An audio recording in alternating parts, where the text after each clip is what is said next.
Yeah. It's just very bizarre. It's very hard to draft against. How do you play support Naga differently to a core Naga for people who might not have mostly the early game. Like you're securing your lane for your carry, and on top of that, you're giving your team like huge team fight with the song. You heal. You have a reliable catch with song and snare setup, and later you can shove out all the lanes, with your illusions and deluge. So you're gonna be fat no matter what. Yeah, I also just got word that across all the streams, all the games that have been played, Naga has been banned in all of them. So this is the very first time that she's been let through. So I guess that 100% contest rate's still there. Yeah, I mean, I have like a 25% win rate in my pubs, but she's not good in pub. overall. But like when I played Naga, I went 10-0. So. Oh, I see. Okay, all right. I thought you meant just on Naga. And I'm like, no, you're not building her up at all. I have not lost a game on this hero, and I played 10 games to support with it. It's incredibly broken. Maybe I lost one. Maybe I'm 9-1. Who knows? Yeah, but it wasn't my you just fault. like give your team like too much in the early game. Your early game plus the first couple of team fights with a song. Like I always feel like I can never lose the team fight when I have Naga. Yeah, because you just leave the fight if it's bad. You just press song and everybody TP's out. Yeah, it's insane now. The song heals you for your mana and max HP. So if everyone's in trouble, you pop it. They're getting healed. The shard makes it twice as good, which is also really cool. And on top of that, like you're gonna have Greaves, so it kind of fits the meta of like healing type of synergy. And then on top of it, just the Deluge. It's a unique mechanic that only one hero in the game has, where it reduces status resistance. And that can apply to a lot of different things. Like the net will be longer, blood grenades in the laning stage will be longer, which is very strong as well. And you can pair it with a lot of different heroes. Alina stun will be longer, whatever it might be. Like no other hero can reduce your status resistance like that. I mean, the real in also finally has been buffed. And not to mention enough times that it's good. But the 40 mana that it costs at level 1, 45 mana. Next to nothing. I really like, by the way, this progression for heroes. I remember when Marcy first came out and she just felt so busted because she had this repositioning sort of mobility toolkit that no one else really had. And over the time since we've had her added into the game, everyone else, every other hero is slowly getting either like a repositioning or a mobility way in their toolkit, whether that's through Ags or Shard or a Facet or something like that. And I really enjoyed seeing now how you can place priority differently based on what exactly is needed to either counteract or improve your mobility and displacement. I mean, she has two unique mechanics, right? Like, even Deluge caps your max move speed, so if you hit a Weaver or something, he's Sakuchi's just gonna slowly walk away. That's exactly what I'm talking about, impacting mobility in a very unique and different way. It's good. It's nice to see just how different it is. Snapfire, though, being picked up yet again within this series, but swapping sides here because Nouns thought it was way too difficult to deal with and something they want for themselves. And that's what we wanted to see as well, right? Like, these two heroes are a support duo, like a more stable support duo, like plus Snapfire. I mean, I personally don't think that Disruptor CK is a weak lane. I feel like that lane should be strong. I feel like they just got outplayed up there. They'll just have to tighten up some gameplay a little bit for Nouns, because I feel like a lot of it is, yes, of course, BB Team's really good in strong laning stage, but I feel like Nouns didn't play up to their potential as well in that game #1. So having better heroes is definitely going to help, but they're also going to have to step up their individual gameplay.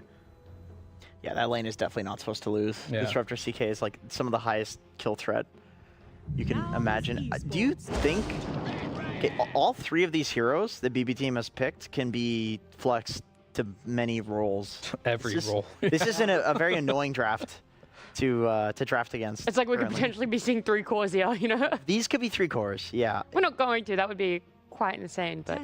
So I know Toronto Tokyo does play Naga and Bat a lot. Yes, he plays both. I'm not sure if... I don't know. Do you think they have any potential to play Naga 4? I have a feeling that Monkey will just be a core here. I was thinking it's going to be a Monkey core. Yeah. Most likely. I think if you're putting Bat in support... Save is really good at Bat Exactly. support, yeah. You want to put it on someone who has shown time and time there are only again to few play with people that actually play Bat mid. I think Thompson is one of them, like with the Arsonist facet. You kill the buildings. I remember seeing him doing that. It's underrated. That's actually good. It has a higher win rate than the other facet. Yeah. As a core, right? Yeah. Not as a support. Not as a support. Good lord. Could you imagine a support doing that? How are you going to... Just backdoor the buildings. Scuff to Leshrac. Yeah, I think it's either going to go mid for Bat, and then if you put it on support, it would be 4, which would put the Naga on 5. And... Yeah, I think Naga is, unless you drop 0 AoE for Nouns, because it could still be a carry. Naga's going to be 5 or 1. Yeah. Monkey King is going to be either 4 or mid, I think. Honestly, Maybe 1. a monkey plus Naga lane doesn't sound that bad. Like the real in with monkey getting a bunch of Jingu stacks, that sounds I mean, very the good. large plus the Jenkins, how have you slow. not caught on with Ench being picked up for Nouns? Where do you think the Tusk is going? Could still be a mid Snapfire there. Of course, but don't you want to hype it up at the potential? It's gonna be an offlane Tusk. I feel like Gunnar is he's making this call. He's like, just pick me the Tusk. I'll carry the team with it. No. He's gonna say it's a carry monkey. I want to be Snapfire. I don't want to be a melee hero. I think he doesn't care after that first game. That was a 20-0 scenario. Yeah, it was really rough. I mean, There's what I'm saying is there is more flexibility on Nouns than we might have let on when we only first saw the 2 picks. And then with Ench and Reza coming out, we're like, okay, the flexibility is also there for Nouns on where they could move things. Snap as a support, as a mid, Tusk as an off lane, or as a support. they failed the Naga test here. Like, you just put Naga carry now. What do? You don't think there's a last pick that could... I don't think so. I also think Naga carry. No. I think you can just put Naga carry now. Not a single one of these heroes is good. Maybe Snap later, but that's way later. And that's if you take the Ricochet Yeah. specifically? I mean, he's going mid, so he's going to take it. Yeah, everybody knows playing for hyper late games really good right now. So Yeah. I It'll definitely secure you the win. Yeah, that'll be it for now. Batrider can... I mean, honestly, I feel like Monkey should not go mid. It should go pos 4.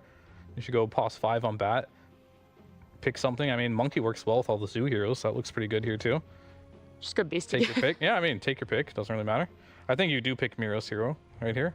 Beast into Ench. I mean, I like Ench in general against the way that BB team likes to draft for Miro. It's good against all the Visage summons. time, you know? Visage or Enigma? Maybe Visage, better. Enigma. No, not Enigma versus Ench. That's a little hard. Visage would be good, though. But they'll do Primal. Don't hate it. Not sure where it's going still. Still don't know where they're putting their heroes. That could be mid. That could be in the off lane. I'm assuming that's off lane because they don't have a way of stopping his onslaught here. So if you do get linked, you can just disengage that. And then, yeah. 5 seconds. Well, that Can we makes do 5 Monkey? Is that a possibility? 5 out of no 4. I mean, Monkey's pretty good versus Razor too. So even if they do Naga plus Monkey lane, I just want to see those 2 lane together, I think. And I want to see the Bat with the Primal, and I want to see GPK pick up the last hero here. Yeah, Bat with Primal I think is really good against the Razor. Again, both of you have a way to get away from the link. 10 seconds. But what lanes for Snap? That's like kind of a difficult question as well. This hero is 5 incredibly seconds strong in the laning stage. remaining. I think they picked it to kind of like Esports, turn to deny ban. the Monkey from going mid. Because that's definitely not a good matchup. I wonder how you're going to do this last phase of bans then, because if we're still having a couple of questions of where everything is going, BB team taking out Dragon Knight, Nouns, Weaver and Puck. I So feel they like don't 2 know. very opposite ends don't of the know. They don't know. spectrum. Yeah, like that's an insane difference on what you're banning out there. I mean, they're just highly mobile heroes, which they have no catch for, right? But they also have no answer to Naga illusions as well, so 10 seconds. I mean, there's still a Zeus. they have last pick. They could pick like, something like a Zeus to deal with it if it's a carry now. 5 Yeah, but the thing is, when I play Naga, Who makes the one moves? counter isn't enough. If they pick a Zeus, I would just be so worried about like who does anything in the Tusk that's against the carry Naga. What about I was going to say Luna, but I feel like Yeah, they banned DK. I think they're setting up for this Naga to be kick the going. carry. Okay, well, BB team are going to have to show everything first, And so Meatball. Nouns have a little bit of... Yeah, that's actually a Leeway. really good That's ban. good. That's a good. It's good against the carry now. Okay, maybe All right, not but carry. they go troll. Wow, they actually Troll banned, into Razor. They banned Meepo and then picked Troll, and Troll is considered one of the hardest counters to Meepo because you And destroy Troll is the Mega also Meepo. considered the worst hero versus Razor. Yeah, that's quite disrespectful. I'll say they're They gonna like to put all of your 10 seconds preconceptions remaining. about the game out the window. they're gonna regret that. Whoa, whoa. So this is definitely what a 5 monkey mid seconds with a remaining. bat plus Primal off lane. All right, how do we exploit this? Yeah, I think you definitely put Snap mid at this point. Razor's your carry. Do you say how do we exploit this as in America? That's like a panel, like Oh, our I see. collective minds. Okay, well, yeah. How do we win this, guys? Viper. I mean, Razor could go off lane technically No? with a Tusk. That's not a bad lane. Is there a... So they could pick a new carry here. Is Lena in the pool? Lena is in the pool, yeah. Ursa when in doubt. Now select your Ursa Crap. into Troll, Ursa it out. the hero that hard counters. This is What's very going on? bizarre. What is going on with these drafts? Yeah, Troll, So- by the way, is the best hero in the game versus Yeah, Ursa. so Troll, just to be clear, rushes Ags. When you- Look, aren't you glad you hyped up the Tusk? oh, it's Gunner offlane? Tusk, actually. All right, hell yeah. which is I don't Good think call, I Jenkins. don't think it's gonna work. which is I don't think it's gonna work which here. is really but bad versus Troll. that's I don't know anymore. Like so these guys are really good. They've been scrimming a lot, and Dota has been changing so drastically. It's very hard to keep up with. It's really, really hard. And all your ideas about the game, like, just get flipped on its head. Like, just last patch, it's like, you know, DK versus Razor mid. I was like, Razor should win this. DK dumpstered him every single game. So now it's just, I'm just want to wait and watch and see what these teams have in store. No, I like the adjustments. I feel like they're on the For right track. Nouns? For Yeah, for Nouns. I mean, they're trying to just pick heroes that can lane better, more stable lanes, and not try to be too fancy with their picks. I like it. Even the Tusk offlane, you don't think is too fancy? I think it's okay. Okay. And very quickly, Jenkins, because you hyped up the offlane Tusk. I know you talked to Gunner about it. Do you want to give insight as to what you think he's going to build, how to play it out? he told me what he's gonna build. I know he did, and He you don't told remember me. it, do you? No, I do remember. Okay. He said I mean, this is you'll see it in this game. He's gonna get a. Is it the same every time? It's roughly the same. Yeah, it's like blink dagger, pipe, that sort of thing. You're building kind of regular aura items, and then into eventual scaling with like the Aghanim Scepter late game. So it's pretty normal offlane stuff mixed in with a little bit of the mid-tusk behavior. Yeah. Well, look, it's only our second series here on the mainstream of day number 1. We've already got a bit of a unique pick coming out, so let's head on into game number 2 with Mike and John. Well, thank you so much, Nat. We do get into game 2 here between BBT and Nouns. Jonathan, I mean, our panel did seem a little bit confused about the way these drafts did end. You and I were a little bit confused as well. Who do you think came out on top? Like, do Nouns have a good chance in game 2? They have a better chance than they did in game 1. I think that Okay. That's a good that's a good start. Yeah, that's game 1. I think I've already forgotten. I think I'm with the NA fans. I don't. There was a game 1. I don't remember watching. Never that. happened. Nothing like a 24-1 score line. No. And that's exactly what Nouns should be doing as well. Just forget that game. It didn't exist. Try to play your game out here. It's a rather interesting draft. You've got the Razor mid for copy into a Monkey King matchup from GPK. You've got the Razor eventually to deal with the Troll, but then you have the Troll to deal with the Ursa. You have this Gunner offlane Tusk that we haven't seen in forever. We heard Jenkins with a build, something like Blink and Pipe, a mix of auras and a little bit of a touch of that mid Tusk in. I'm going to be really interested to see if Gunner has a much better lane than last time. There should be more play here. I mean, you've got a lot more potential to run down with the damage you have from Lelis this time around, so it should lead to a better time. And if Gunner has a game, there is a connection to be made here for Nouns this time. It certainly is. A bit of damage being spread out here. Not too much to really write home about, as seems like most of that was Toronto Tokyo taking some damage out. Still, we can start as usual with the mid lane, of course, where you are going to have, or rather Copy, excuse me, against GPK. It's a Razor versus Monkey King matchup, so you'd have to assume Copy should have a pretty decent advantage. Yeah, it should be pretty happy for the Razor. Obviously, you're not going to get too much static links off, but it's still going to cut off how much GPK can farm up. I'm really interested to see what GPK will do with a Simian Stride. Like, if he's going to look for early rotations, try to leverage this for rune control, call his supports in here while he hangs in tree line for initiation. There's a lot of angles with core monkeys going into Simian Stride now as well. But laning-wise, Copy should just be perfectly fine. He can create spacing with a Plasma Field. He can always threaten if the jump is there with a static link. And that will make this a little bit more of a passive lane for GPK. More passive than I think a Monkey King would necessarily want. Although, you still have to watch for a little bit of that damage from the Boundless. There is still some play for GPK to just shove and farm up here safely. Certainly is. Look at that top lane, John. You've got Psyker and Toronto Tokyo against Gunner. And of course, Lelis. And here we go. They're going to make the chase. Toronto Tokyo, he will land the deluge. And, well, Lelis will survive this time around. The thing is, though, you and I were speaking about this while the draft was ongoing. And it does feel like the Troll Naga lane, it feels pretty busted in the right hands, rather. And I wonder how Gunner will deal with it here with Lelis. It just seems like this should be a pretty scary lane if you are Nouns. And it is, especially as the levels go up for Toronto Tokyo once he has the ensnare to set up. Get the deluge off, you get a couple of lucky roots out from Saika, it's going to last forever. Of course, there is, again, more play here from Nouns. Gunnar with the early tag team, with a long-range poke that the Snapfire has this time with a Scatter Blast. It certainly is a lot more playable than last game with a Sand King Tinker. That lane just felt super passive.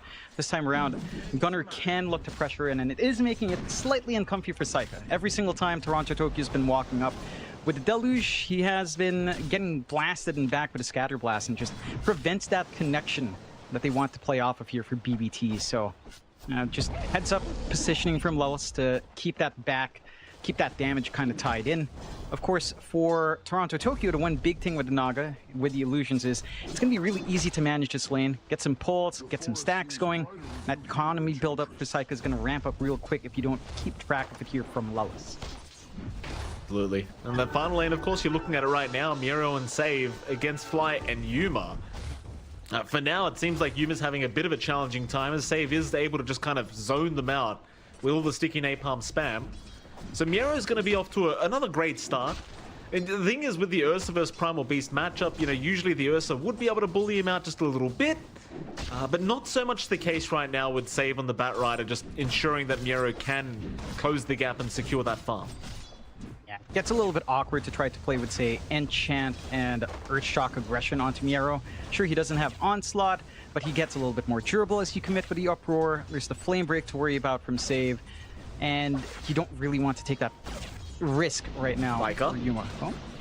They're going to try with the shards, but Toronto's coming in to help out, and well, they're not really doing enough damage. Gunner's going to be forced to try and run away, though Psych is just getting right to work.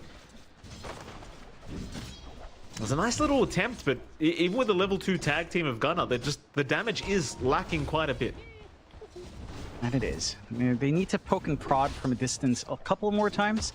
They are wasting all of Saika's regen. He's already out, as again, he was poked down earlier. And it's a rather interesting one as well. Saika doesn't get value point in Berserker's Rage, just opting to focus on the Axis. The increased stat resist is nice for the added slow, the added mischance duration as well is going to be pretty big.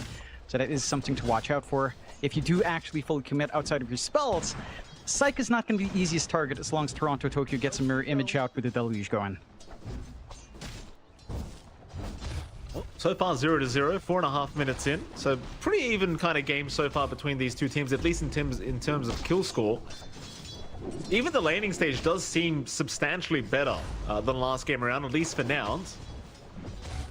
Copy's having a much better time on this mid-Razor comparatively to the mid-Quap he was playing last game. Meanwhile, GPK does take a bounty, or rather, excuse me, a water rune, and is going to make his rotation to the bounty. Meanwhile, Yuma does end up dying. Save able to secure the kill, as Save does eventually go down, but they didn't even need the rotation from GPK. Just Save gets it done himself. He does. Do manage to get that commitment. Again, Miro does not have anything like the Onslaught, so they're just playing off the Bat Rider. Flame Break and the spam and slows. They are getting a little bit of damage up top. Gunner's starting to drop fairly low. It certainly is. Gunner still being chased down. The axes will slow him down just a little bit more, but Gunner's going to be okay. Toronto unable to continue chasing past the tier 1 tower. And all things being said and done, even though the lane did seem a little bit challenging, Gunner still has found some decent farm. While that's happening though, down at bottom lane, looks like GPK is thinking about a rotation. And he's making his move now. They do jump in for the onslaught. Yuma again being targeted, and he is certainly just dead. There is just no saving this Ursa. Save to pick up another kill on the Bat Rider. And Fly, I mean, he's still being chased down, but it doesn't really seem like they care for Fly. It'd be a mission to find that kill. They'd rather just not waste their time. Yep. A little bit of a chase over to Bounty Runes as well. Toronto Tokyo getting poked pretty hard from Lelis. Oh, he might be dead. The image is out. He's all right. Lelis doesn't want to deal with it. So your one saving grace right now is Copy finding a lot of farm. On the Razor, and Gunner's not doing too bad either. They're going to try and make the play on the Psyker. Top lane. They'd love a Troll Warlord kill. He's still level 5, but he's looking for a TB play out, and he's gonna make it. Oh, no. So close as well with the Centaur Conqueror, but just not quite close enough. As now bottom lane, they know Yuma's alone. But Save not going to dive in, as it seems like Miero's a little bit preoccupied with a creep wave. Dire's top And he tower is. under attack. Getting some farm going, has the phase boots up, not quite at 6. So no pulverize up just yet. And good news for Nouns, even though they don't find the kill top, they will find the objective. Top tier 1 gone relatively early here, 7 minutes in. So they've got some extra room to finagle their way around, find some safe farm, contest a little bit further out, try to catch Saika off guard if he's not too careful here. I don't think BBT minds too much though. Again, they're getting steady build up for GPK.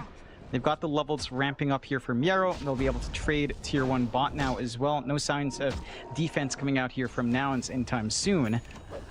And you still need more items up anyhow from Nouns to really sustain. Like you only, I mean, we're at the point where everyone just has power treads. It can be, it's still relatively early to think about deep commitment. They are looking at mid though.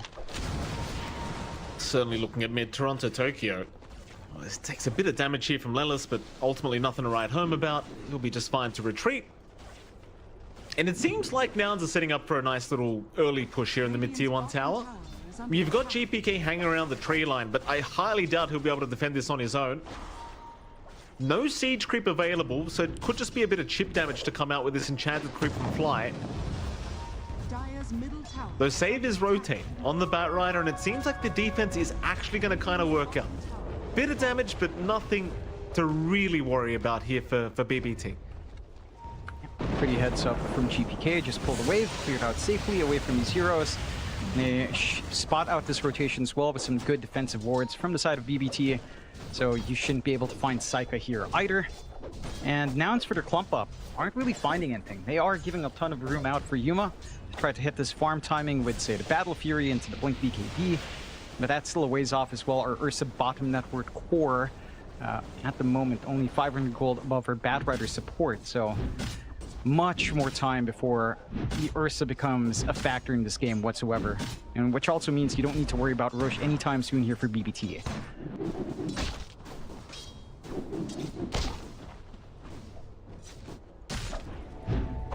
Thinking about Yuma again down to that bottom lane, but Yuma's just too close to his tier 2 towers. Instead, we'll just secure their own stacks here. GPK and Save will go ahead and take care of their own. And net worth is still very close between these two sides, though. Just a 1k advantage is the way of BBT. Now, Yuma, I'm looking back at the Ursa's farm, like it's just not comparative to what we saw last game, where there was a Battle Fury at the 11-minute mark. He hasn't even really got one component of that Battle Fury yet, sadly, on the Ursa. No, it's way far off. Toronto, I mean, maybe they could secure a nice easy Naga kill, but it's not really proving to be that easy. Scanner, he'll try for the shards out, but Toronto just going to juke him and TP away. So no freebie here for Gunner, sadly. A very happy Toronto Tokyo getting away once again. And both sides seem more than happy to just play the slow game, it seems like, for game number 2. Obviously, for Nouns, I think they're more than happy to play this style of game, but I think I'm a bit more surprised by BBT. I thought after game 1 they'd be a little bit more assertive about this. Yeah, it almost seemed like it, especially with, again, this full last pick for Saika into the Razor, just almost a full confidence pick. Or just opting to ramp up. I think it's also down to their supports, right? Like, you've got Naga support, you've got Batrider support. Neither one can really connect that easily or start these fights for you. You need to blink up on Save. You didn't have a runaway lane for Miero. It was a free lane, but not something that where he completely stopped and got early timing, still waiting for his full blade meal as well. So there is some waiting to be done. It's now into the field, it's a little bit itchy to find a kill. They've been playing aggressively on the opposite side. Gunner, though. Top lane, Gunner. Gonna be an easy target, it seems like, for the side of BBT.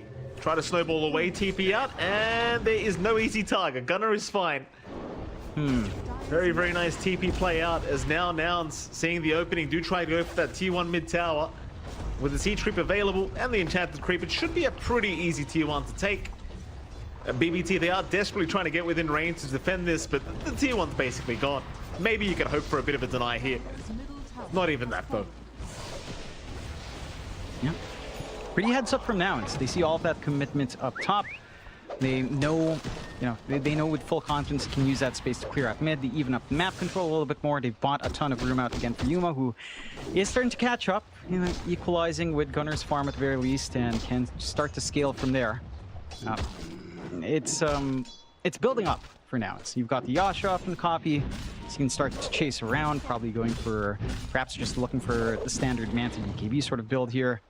And once you have that, you certainly have your play lined up. It's a bit of a smoke out from BBT. Blade Mail up from Miero, so he can withstand the onslaught here. Just need to find a target in. They're going to find Fly. Keep in mind, that is an Ench you're trying to deal with. This could take a little bit of time. They'll pick him up and slam him down, and eventually Fly surely goes down, but he's still running, still healing. Meanwhile, Save, he's the one to drop. It's the classic Ench bait. They thought they could burst him down with so many heroes, but it just wasn't enough. Fly survives and Save will drop. It's pretty big for Nouns. They commit a lot of ultimates coming out there from BBT. Wukong's down for quite some time here on GPK. The Monkey King doesn't quite have damage yet, just the Javelin Gloves. Needs a full Maelstrom to really start to get some split, some farm across the map going even faster, and some threat in the Wukongs. Right now, it's just not there. Obviously, you're still not expecting anything from Saika, as he is also going into Battle Fury into the Ags, so not quite the full Ags rush we've been seeing in a few of the qualifiers. I think we saw that a lot in, again, Wallachia Season 2 qualifiers. That was something that was featured quite a fair bit. So just falling back into some steady build-up. Do love Nouns' position. They are pretty far here, though. They should be able to kill Fly this time. But he is, again, very tanky. It might take a little bit of time. They'll jump in with the battle trance. They'll get it done. Fly is gone.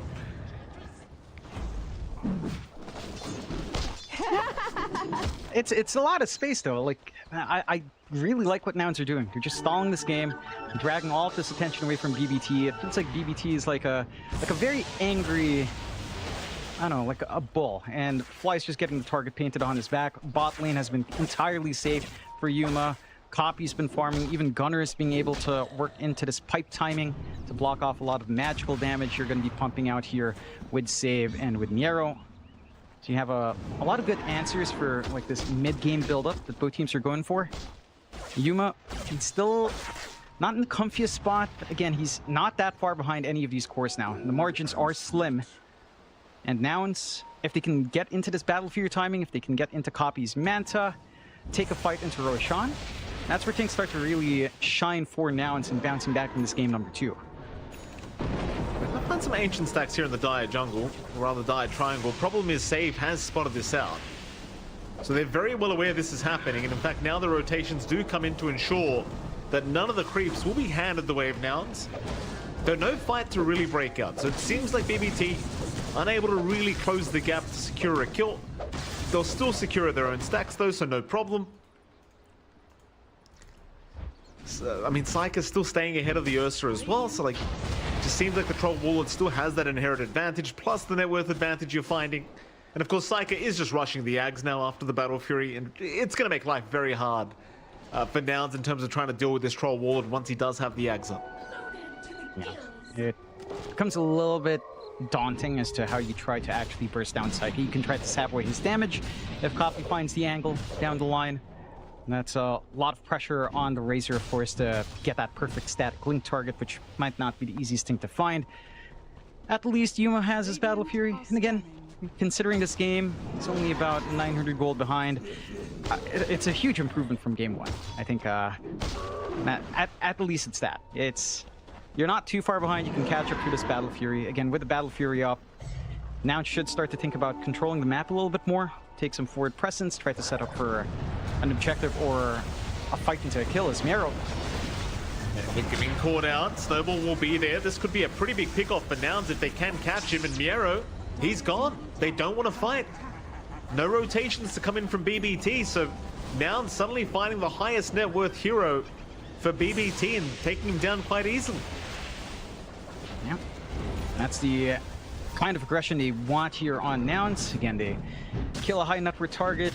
They don't really manage to capitalize on the push, but they maintain control of the stop area. Like, this forward ward has been quite valuable for them. It's not going to be easily spotted out just yet by Toronto, although the courier should get that information down.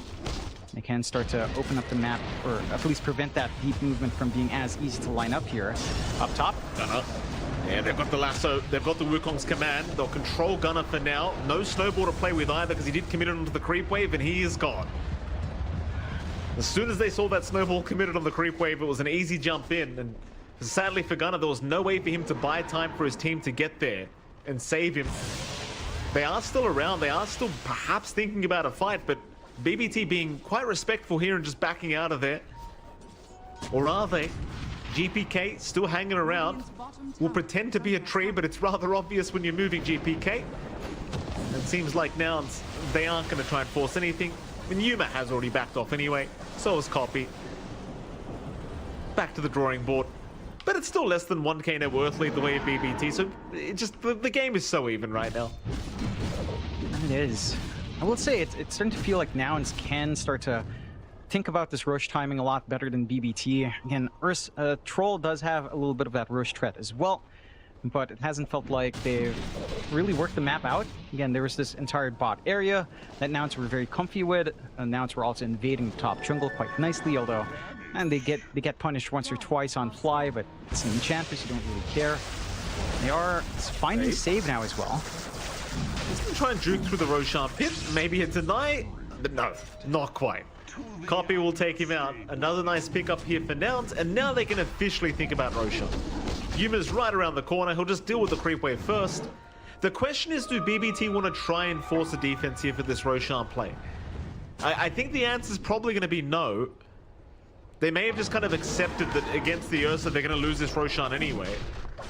And it doesn't really seem like there's any urgency from BBT to try and get here and fight this one out. Looks like they're kind of happy with just letting this go.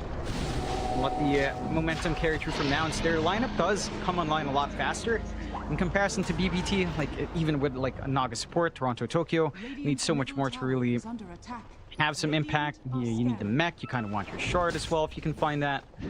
It's still going to take a lot of time until these ore items are up in your Naga to sustain through these engagements. The Ags isn't done yet in Saika. You're still working on the Gleipnir for GPK. You're working on the Ags Blink for Miero. A lot of things still need to come online. At the very least, the BKB's there for the Crown Beast, so he is secure in pulverizing one down, but doesn't quite feel like he has the durability yet to tank through everyone focusing onto him. Miero, shards, not gonna lock down the Primal. I mean, Nouns, they are certainly hunting. BBT definitely looking like the team that does not want any kind of fights.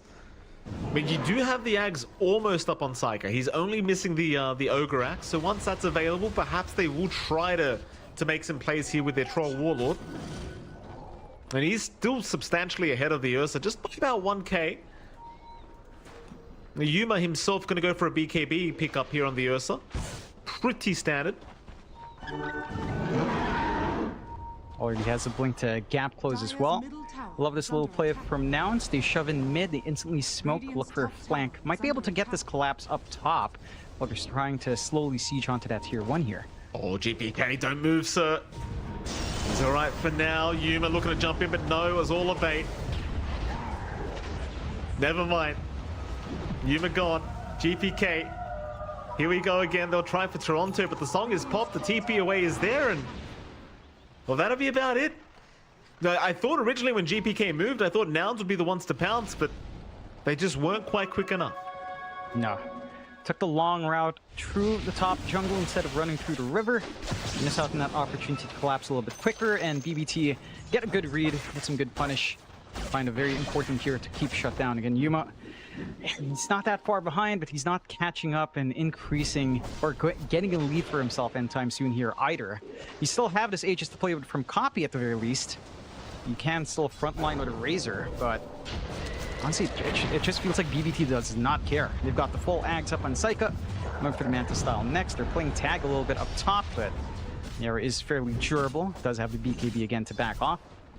And we'll just hold steady. In a prolonged match, it's kind of hard to read which way this goes, as Saika does battle trance clear out the Tormentor solo, as he's not fighting anyhow. But as it scales on, it's a little bit interesting in this match, as, well, you've got the scaling out from Monkey King and the Troll. You do have scaling with Razor GPK as well. Oh, he got caught. I didn't quite see that, but I believe Yuma just guessed the right tree and cut it down. So very nice pickup. I mean, GPK, That's your mid core going down here to the pos 1 of Nouns. Another nice bit of gold influx here for Yuma. Yeah, it's a important one for the Ursa to find by himself. That's going to lead to a very nice BKB timing for Yuma. Not the quickest, but still going to be on time and in a good time. It's still about the recipe away, 1.2 QA gold away. Again, a very even game, a very low kill game. And the opposite of game 1, Mike. 5-5 at 22 minutes with a 1k lead. Last time, I think we were about 22-1 at that point, or 20-1 in game 1. So good news for Nouns. Let's see if BBT can start to ramp up here with a smoke. They want to go. Copy. Does he sense that something's wrong? It seems like he does. He backs off at the exact right moment. No pick off to be had. Not yet anyway. They'll try and roam up towards the top lane. Into the Radiant jungle they'll go. Yuma, oh, he's farming that triangle. This could be very dangerous. GPK's keeping tabs. But this could be too far for BBT as well, don't forget. I mean, they are venturing pretty deep into Nouns territory. They'll go for that tier 1 top tower instead, but there is going to be a counter smoke now out from Nouns, knowing exactly where BBT are hanging about. Radiant's top tower has fallen. But they've already found the tier 1 top tower, and well, this smoke, it starts to feel a little bit obvious. It does. See if they can still get that collapse. I mean, Aegis is starting to fade here from Copy. Oh, we'll find Toronto. I mean, it's something. It's not really that big of a kill, but if you're Nouns, you'll take it. Yeah, you'll take what you can get. But you're stalling out again the Naga full aura timing. And the mech is up, but the Guardian Greaves aren't going to come out anytime soon. Aegis does expire, so for BBT, they do manage to hold up against the Aegis timing quite nicely. Dodge out that big power spike from Nouns, still keep that scaling. On Saika has the Yasha up. Manta not too far off, going for the Lincolns as well, just to protect from perhaps some instant control with, say, the Snowball or the Punch, or even just the Static Link. There are some ways to pop, but this can give the troll a little bit more leeway as well from weaving in and out. Have your own auras up and ready on Nouns, full Guardian Greaves now for Lilith. See if they can... Oh. Just look how tanky this hero is, man. It's just unbelievable. The Fly is still being chased. He finally goes down. The thing was, like, if his team was behind him, the amount of time he bought to allow a way into a fight is just unbelievable. But at the end of the day, nobody was there in time. As now Gunner still hanging about, though the Boundless does miss, and he chops down the tree of GPK and pops the spray as well. Why the hell not? And once again, it's just run away.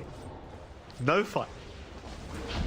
It's been a good game of cat and mouse so far, although BBT are starting to get a little bit hungry here. Pressuring onto the mid, 6-6. And we're getting the opposite ends here, Mike, in terms of games. See if they finally find a kill this time. Here we go. Gunner gets caught, and Snare will be there. A nice little shards block, though, going to make it very hard. And now GPK getting jumped here by Yuma, though the Enrage forced to be popped here by Yuma as he does need to retreat. They're still trying for the MK, but Yuma cannot keep up as now Copy. It's complete chaos in the mid lane, but Save is gone. They've lost the Batrider. They might even lose Saika if the Battle Trance runs out, and it might very, very soon. But no, the song, Toronto, he buys the time. Saika's out of there. Toronto, he'll be the one being left behind. They still lose 2 supports. It's not a great fight for BBT, but at least they get the big ones out. I think you bail out all of the cores. It looked like a decent fight that they could have started off of, but Nouns were very ready this time around. They had their saves ready. It's really hard to pin down Gunner with his pipe, because this Tusk is starting to be a little bit of a slippery issue. You've got 2 really tanky heroes that can front, that aren't like necessary for you to fully commit on for now. It's like if Fly gets caught, you don't care too much if there's no opportunity because it's an inch. If Gunner gets caught out, he has Snowball with Blink to save himself. He has the pipe to sustain true as well.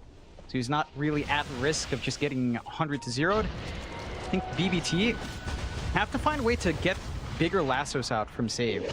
They need to be able to find these big targets. We are seeing at least some ways of kiting Copy around with the BKB Pierce on Pulverize.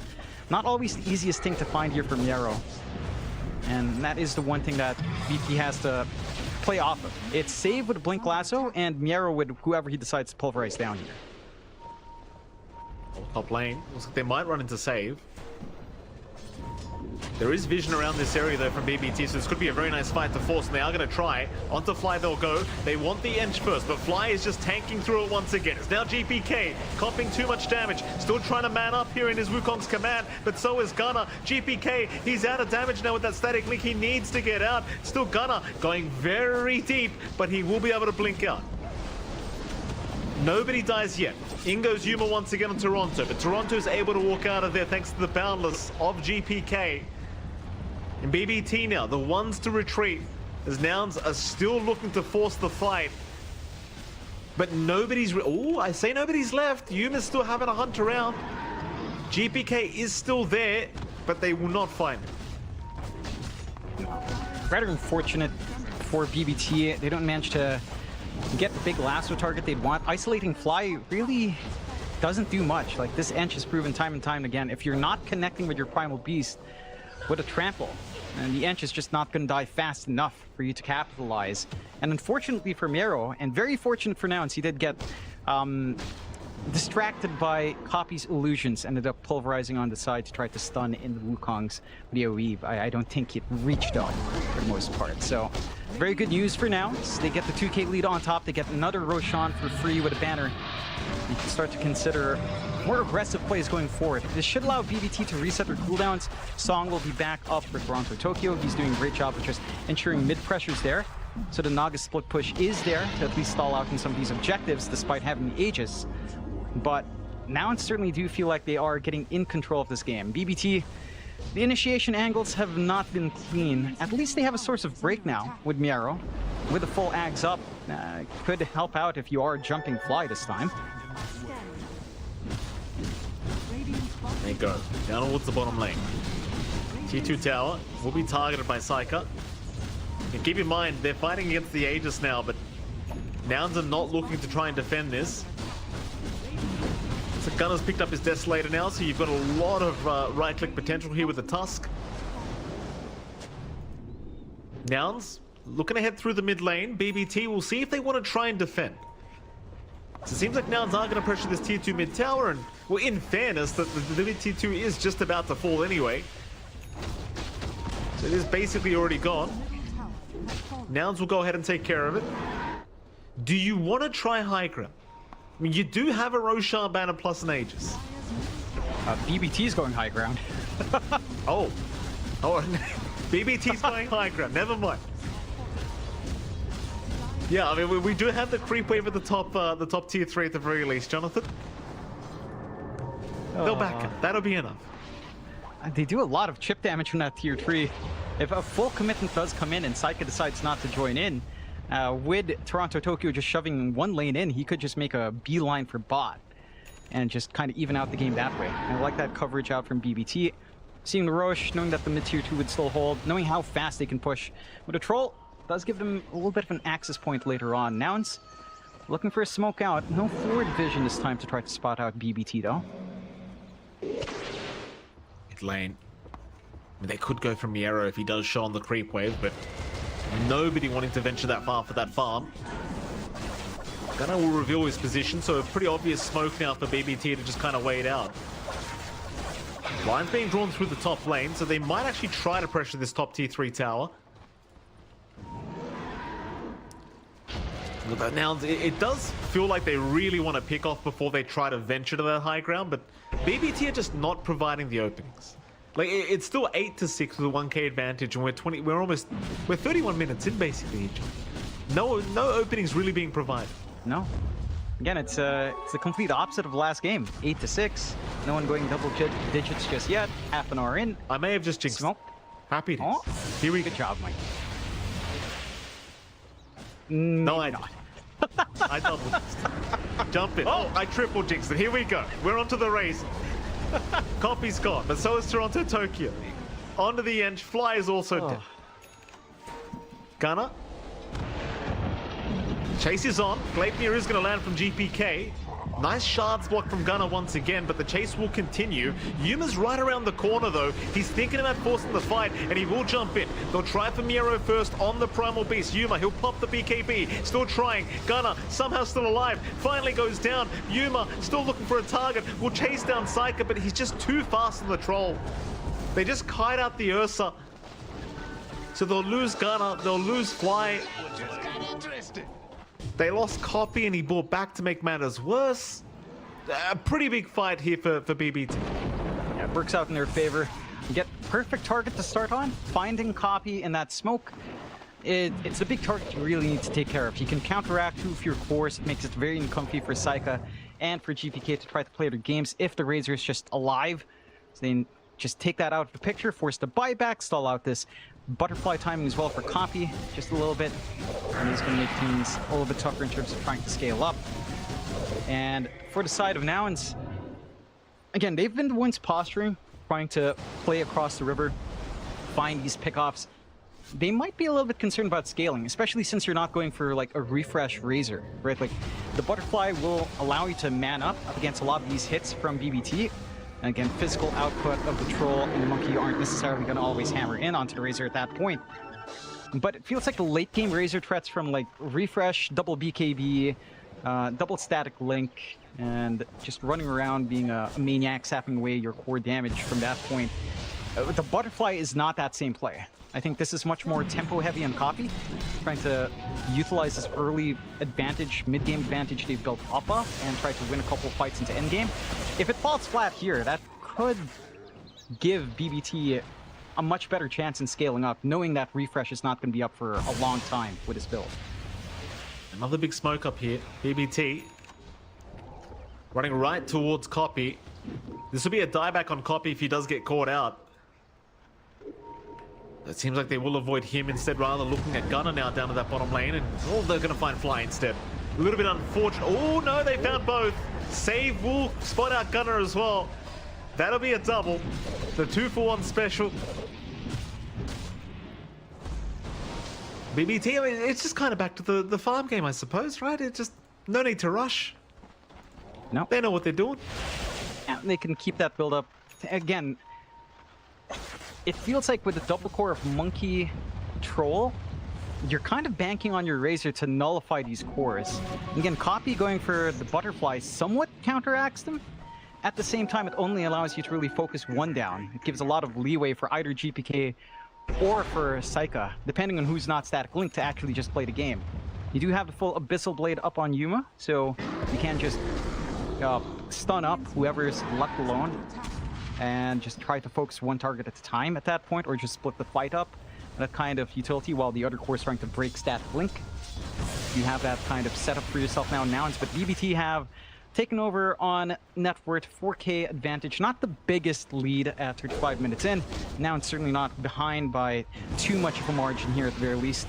Most of this net worth differential is coming from how underfarmed Gunnar is. Like, he has been a little bit more of the sacrificial off lane. Again, going for a hybrid ore build-up on Tusk. He's got the Dessa with no charges up. With the BKB, perhaps that's when he can start to get more charges in. Maybe even start to consider something like the Ags being picked up to try to reposition these heroes as well. Be one way for Nouns to simplify these fights going forward here.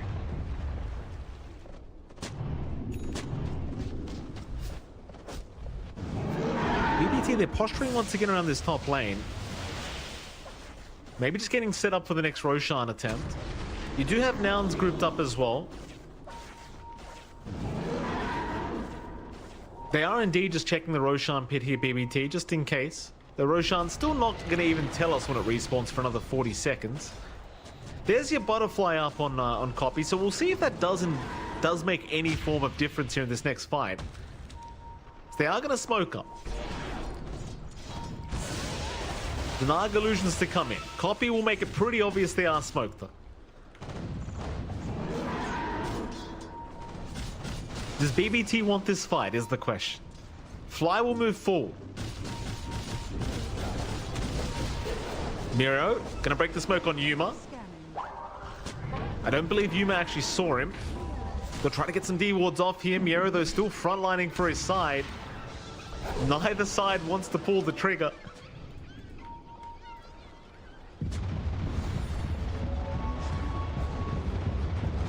We're just having a bit of a standoff here at this top lane, it seems. More wards placed here by BBT. Lasso, it's on an illusion. Unfortunate. It's all right. I mean, there's just so many illusions. You've got to try one of them. In goes Fly. Yuma, he's going to make the jump in. They'll try for Miero on the Primal Beast, but the BKB is already out, and now the Pulverize has been committed. Still Yuma having a decent old time, as now the song has been committed from Toronto Tokyo, looking to try and move in onto Copy, who's getting annihilated by Saika. There goes Gunner to boot. Both of them just destroyed, as everybody else from Nouns just trying to dissipate, but save. Continuing to chase Yuma, who does end up killing him off, but Yuma is certainly just set to fall. There is no help around. And an unfortunate fight for Nouns now as BBT finding a very good fight, and Roshan, it's up in 30 seconds. It's a big timing for BBT, and that's probably the best way for that fight to go out for BBT, right? They use Lasso and an illusion, and I feel like that's Nouns' opportunity. Instead, it falls flat. Yeah, you get this big song to bail out. You get the isolation with Pulverize out onto the Ursa while he's BKB'd and committing. You static link the Primal Beast instead of any of the two cores. So Saika and GPK just don't care. And again, because Saika shoved in bot, it's going to be a really easy process to take care of these tier 3s. One fort already used up. Doesn't take too long for the troll to just clear these objectives by himself.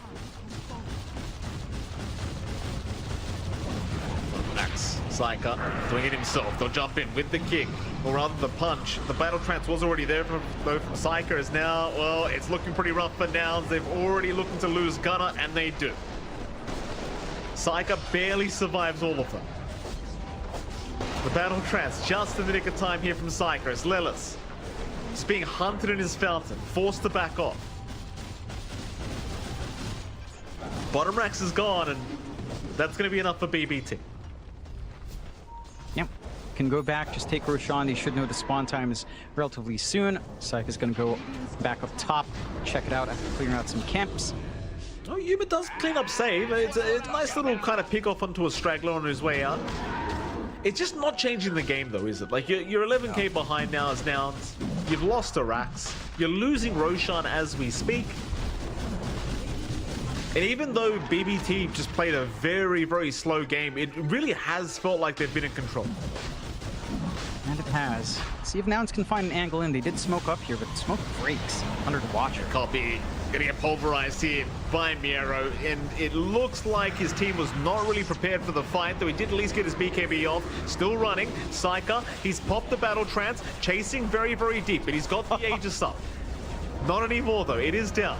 Has Saika gone too far? Miero will try to jump in, but Yuma, he's right on the troll. Saika pops the BKB and tries to run. Even the song being committed, he'll survive, and now they're all locked down. The onslaught in, the Ursa in huge trouble. Gunner indeed also in trouble. They both drop. Oh god. A double kill for Miero. Copy to drop to boot. Miero getting tipped throughout all of this as they've even found themselves an Ench. And I believe I just saw Yuma buy back. Yes. A little bit unfortunate.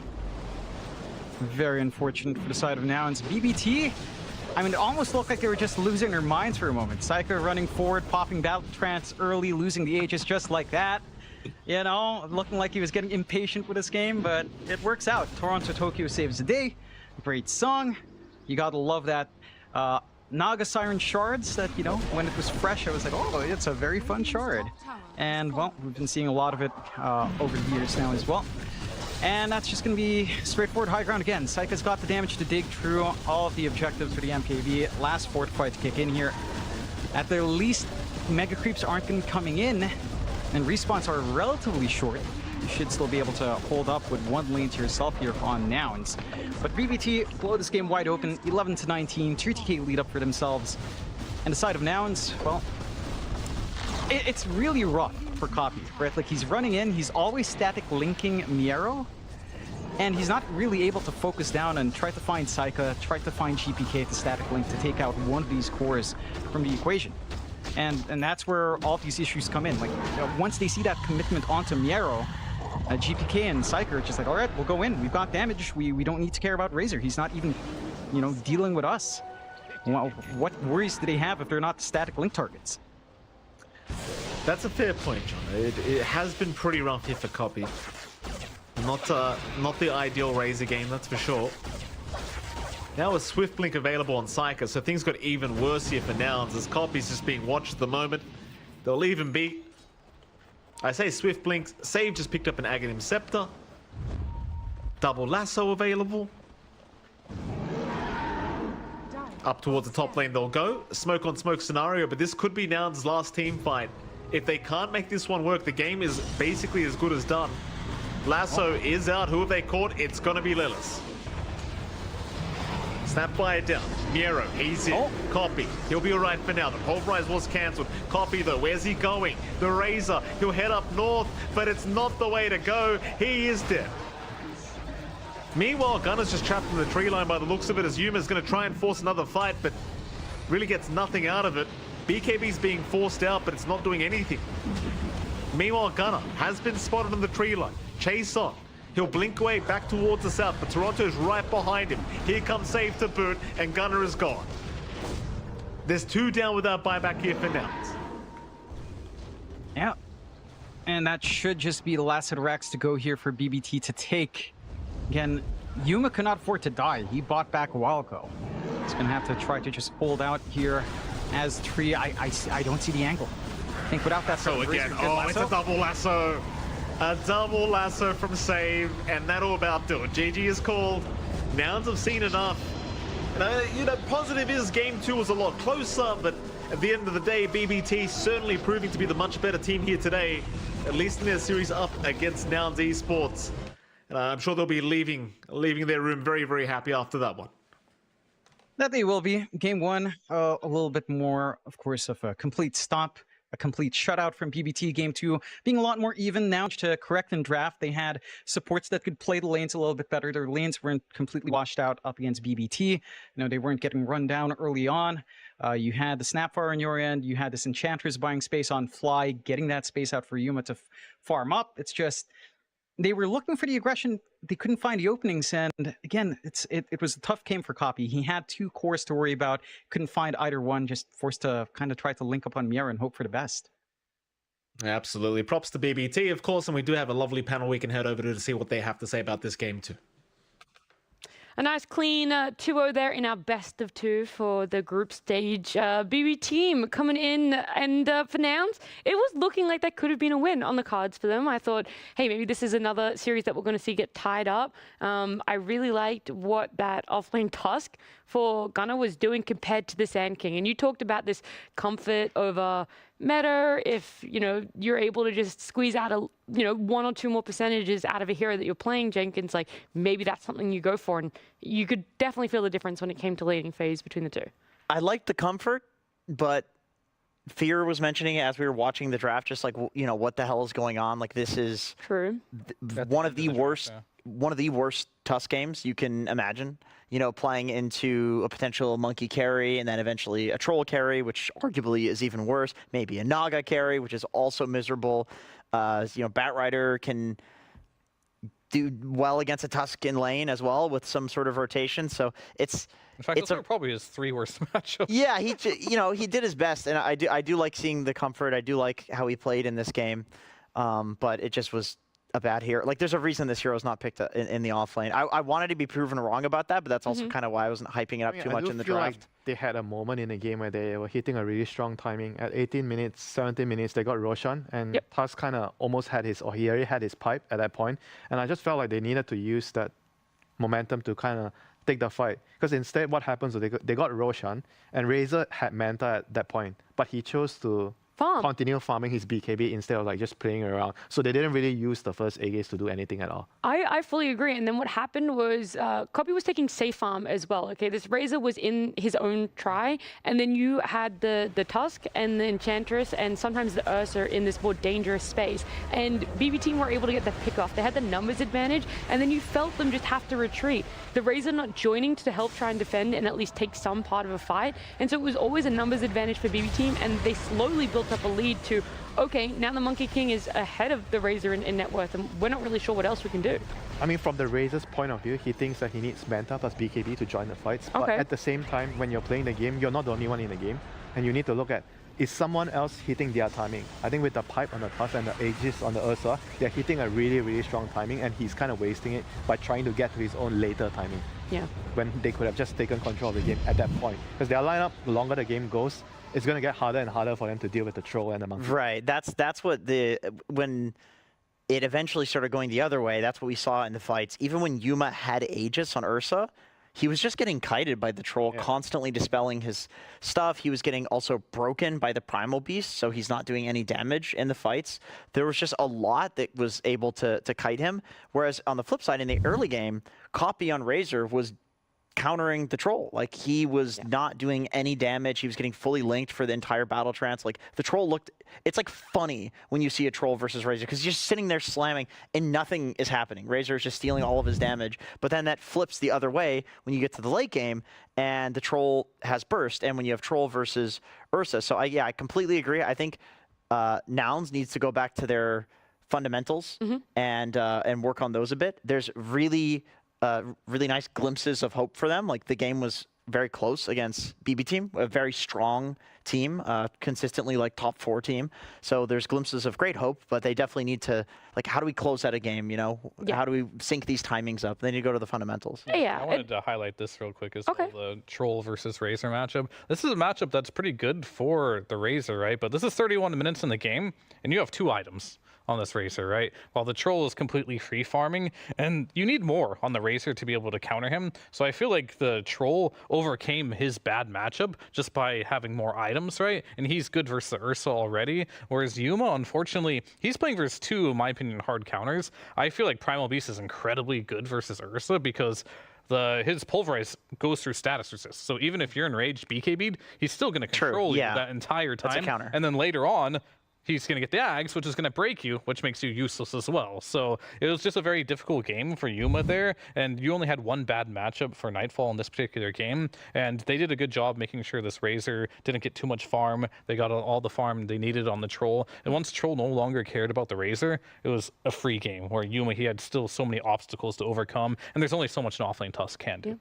I want to do one special shout out to Toronto Tokyo. There was a really great play that I think helped the troll. Was Toronto Tokyo essentially sacrificing his life for the troll. He songed and he made sure that the troll got his TP off first, and then he TP'd himself. Unfortunately, the song ended, and so he ended up dying. But that was really clutch, because not only did it heal up the troll back up so he wasn't dying to the Razor ult, but I think that was enough for him to be able to reset, heal up a little bit, and just go straight out to farming again. Yeah, not only that, in the team fights, I think he was really doing a really good job sending the illusions out. And he was kind of initiating with Deluge. He slows the target, and his team gets to the target. And that is why the hero is actually so difficult to deal with in the mid game. Yeah, and I think that's also why we're seeing Naga getting banned out in every game so far that we've been able to see. Like, her contest rate right now is through the roof, and she gets let through, and we realize how much you're able to do in this impact from a position 5 there. So massive props to Toronto Tokyo, but also just BB team. I think getting off to a nice start for themselves, getting a 2-0. Now it's going to be a little bit more difficult for themselves, but we're going to keep the day moving. There's a lot going on, 3 streams at once, 5 best of 2s for our day 1 of group stage. So we're going to be looking at our next matchup. It's Aurora up against Team Liquid, and we actually got to sit down with one of their players. I believe it was 23 Savage.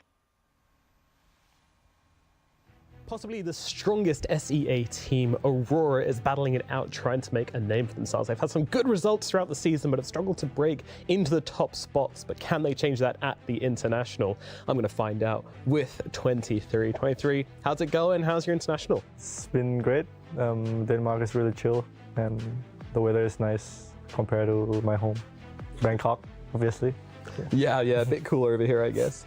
So from your vlogs, it seems like Jabs and Sunby are kind of the leaders of Aurora. You know, they're very serious and analytical. Meanwhile, you have a bit more fun. You know, you're sort of the morale booster. Is that like a role you see for yourself, or is that just who you are? I think it's just who am I. I just want to have fun in life because, you know, when I was young, I keep playing too much Dota and then we just stay in a room. And when I grew up, I found out that life is more interesting. What do you think about the quieter members of your team, and you know, like, do you enjoy kind of like engaging with them and getting them out of their shell? Actually, everyone in my team is all quiet. It's only me who like to talk to people. So, I mean, it just depends on a person. They just want to be like that, so let them be. Yeah, absolutely. So, what about Laurenov specifically? I mean, you know, he's come over this year. How has your relationship developed throughout the season? To be honest, I didn't really speak anything about him, if not in the game. So I didn't know much about him. I only know he's introvert. One time I invited him to go out when he declined, so I didn't try more. That time was made. So you qualified for both EWC and TI. What do you think you learned at EWC which you're going to bring to the International? In the EWC, we lost 2 XG because I think we didn't play well. We didn't use the gate as much as we should, and our hero is not our style. So I think if we stick to our style and the way we play, I think we can be more successful. You've got the experience of, you know, Jabs and Sunby have been to so many TIs between them. I mean, how has their experience been for you guys coming into this one? It really has nothing to do much with them. I think as for me, it's like, you know, the first TI you're kind of exciting because, you know, if you're a Dota player, it's always your dream. But after that, after 2-3 TIs, you're gonna feel like not really feeling anything. Just want to play your best and don't regret anything. For sure, but what would it mean if you were, you know, the first SEA team to win it all, to take the Aegis? You know, like, what would that mean for you? Well, it would mean a lot, I think, especially for C scene. Everyone in C is gonna play mobile right now, mobile games. But if we win, maybe people buy PC and play, I guess. What's your favorite duo to run in the lane? You know, what's your favorite carry support duo you like to throw out? I just like when he play ET, and then whatever I play, maybe I play like Morph. But his ET, I think, is one of the best. Well, what about the Ringmaster hero? You know, we're seeing this guy all over pubs, but you know, what do you think about Ringmaster? I think it's really OP. It's like fucked up because every spell the lane is strong and ulti is like broken. And I think when it came out to pick, everyone would pick it, if it's not nerfed. Yeah, I feel like it probably will be by then. But you know, what about you? What's your favorite hero to play at the moment? I really like Lina. Lina. Interesting. Yeah. Yeah, I feel like a lot of those heroes are kind of enabled by Glypnir. Do you like the item, and do you think it kind of adds a new depth to carry? Yeah, I think it's the carry now. I think it changed a lot from 3 years ago or like 4 years ago. Now the carry need to be able to see the game in the bigger picture and gank a lot, I think. Yeah, you can't just AFK. Kind of like a playmaker right now. So it's kind of like a mid, but in a carry lane. Yeah, that's what I do carry now.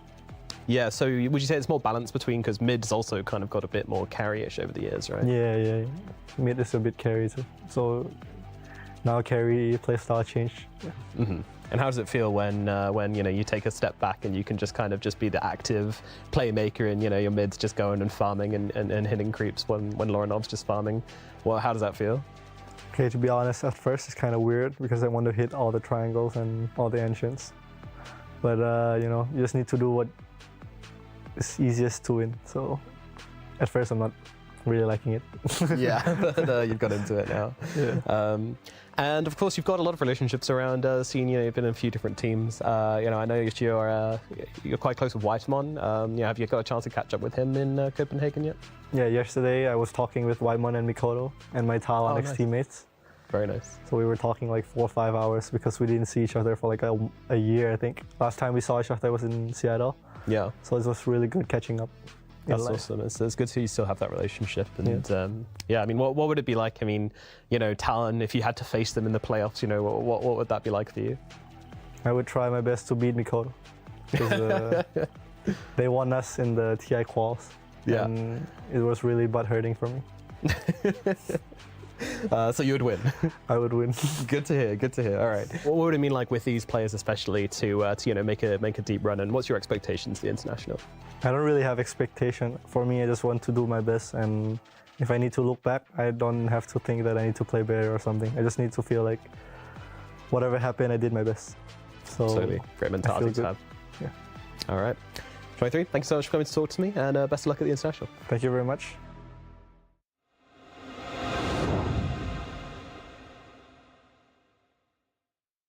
Hello again, I am here with Insania from Team Liquid. First of all, how are you doing? I'm good. How are you, Todd?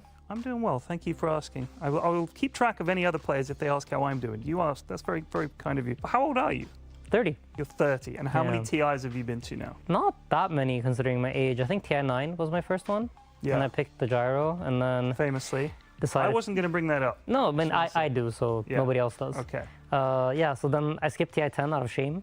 No, you did. No, we didn't qualify for that one. Yeah, and then so 11, 12, and now 13, so 4. Grimstroke. You are supposedly the best professional Grimstroke player. This is a statistic I got off the internet. All right. But I feel like some of these supports, like maybe Grimstroke and stuff like that, and maybe even Disruptor, are they still super popular? Because now it's all this Sven and Tinker and stuff like that.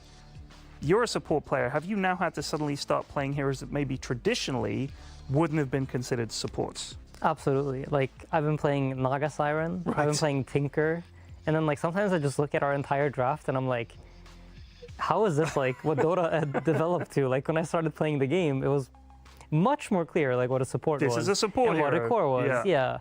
No, times have really changed. And I know pretty recently, I think I said in another interview that I miss playing like the traditional supports. Yes. I wouldn't mind playing, you know, like Lich every once in a while. Yes. And just, you know. Or Oracle, for example. Being a Lich. Yeah. I don't need to stack 3 camps with illusions while like I'm like at the same time deluging someone and then netting them for 7 seconds and like you have to do all these mental gymnastics. I'm okay with like the boomer supports being good for a bit. God, yeah. Do you think that because of the nature of like the whole facets and innates and that kind of slight power creep that we've seen in Dota, that essentially the idea of a 5 as being like this squishy but useful hero, that's gone? Or do you think it's just the nature of this particular patch? I think it's very different. I think that really cool and interesting with facets is that Valve has opened up a way to diversify the game very quickly. Like instead of changing 4 spells, you can just change a facet, and now it's a completely different playstyle for the hero. And I think there's a lot of room for Valve to make that feature like one of the most hyped things about Dota ever. So I like it. I think right now we're in a place where it's still very fresh.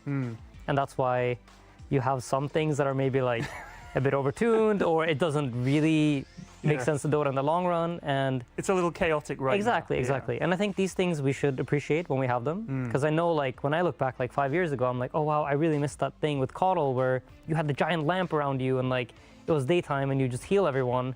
I really missed that. Right. But it was also super broken. Yeah. So I get why they removed it.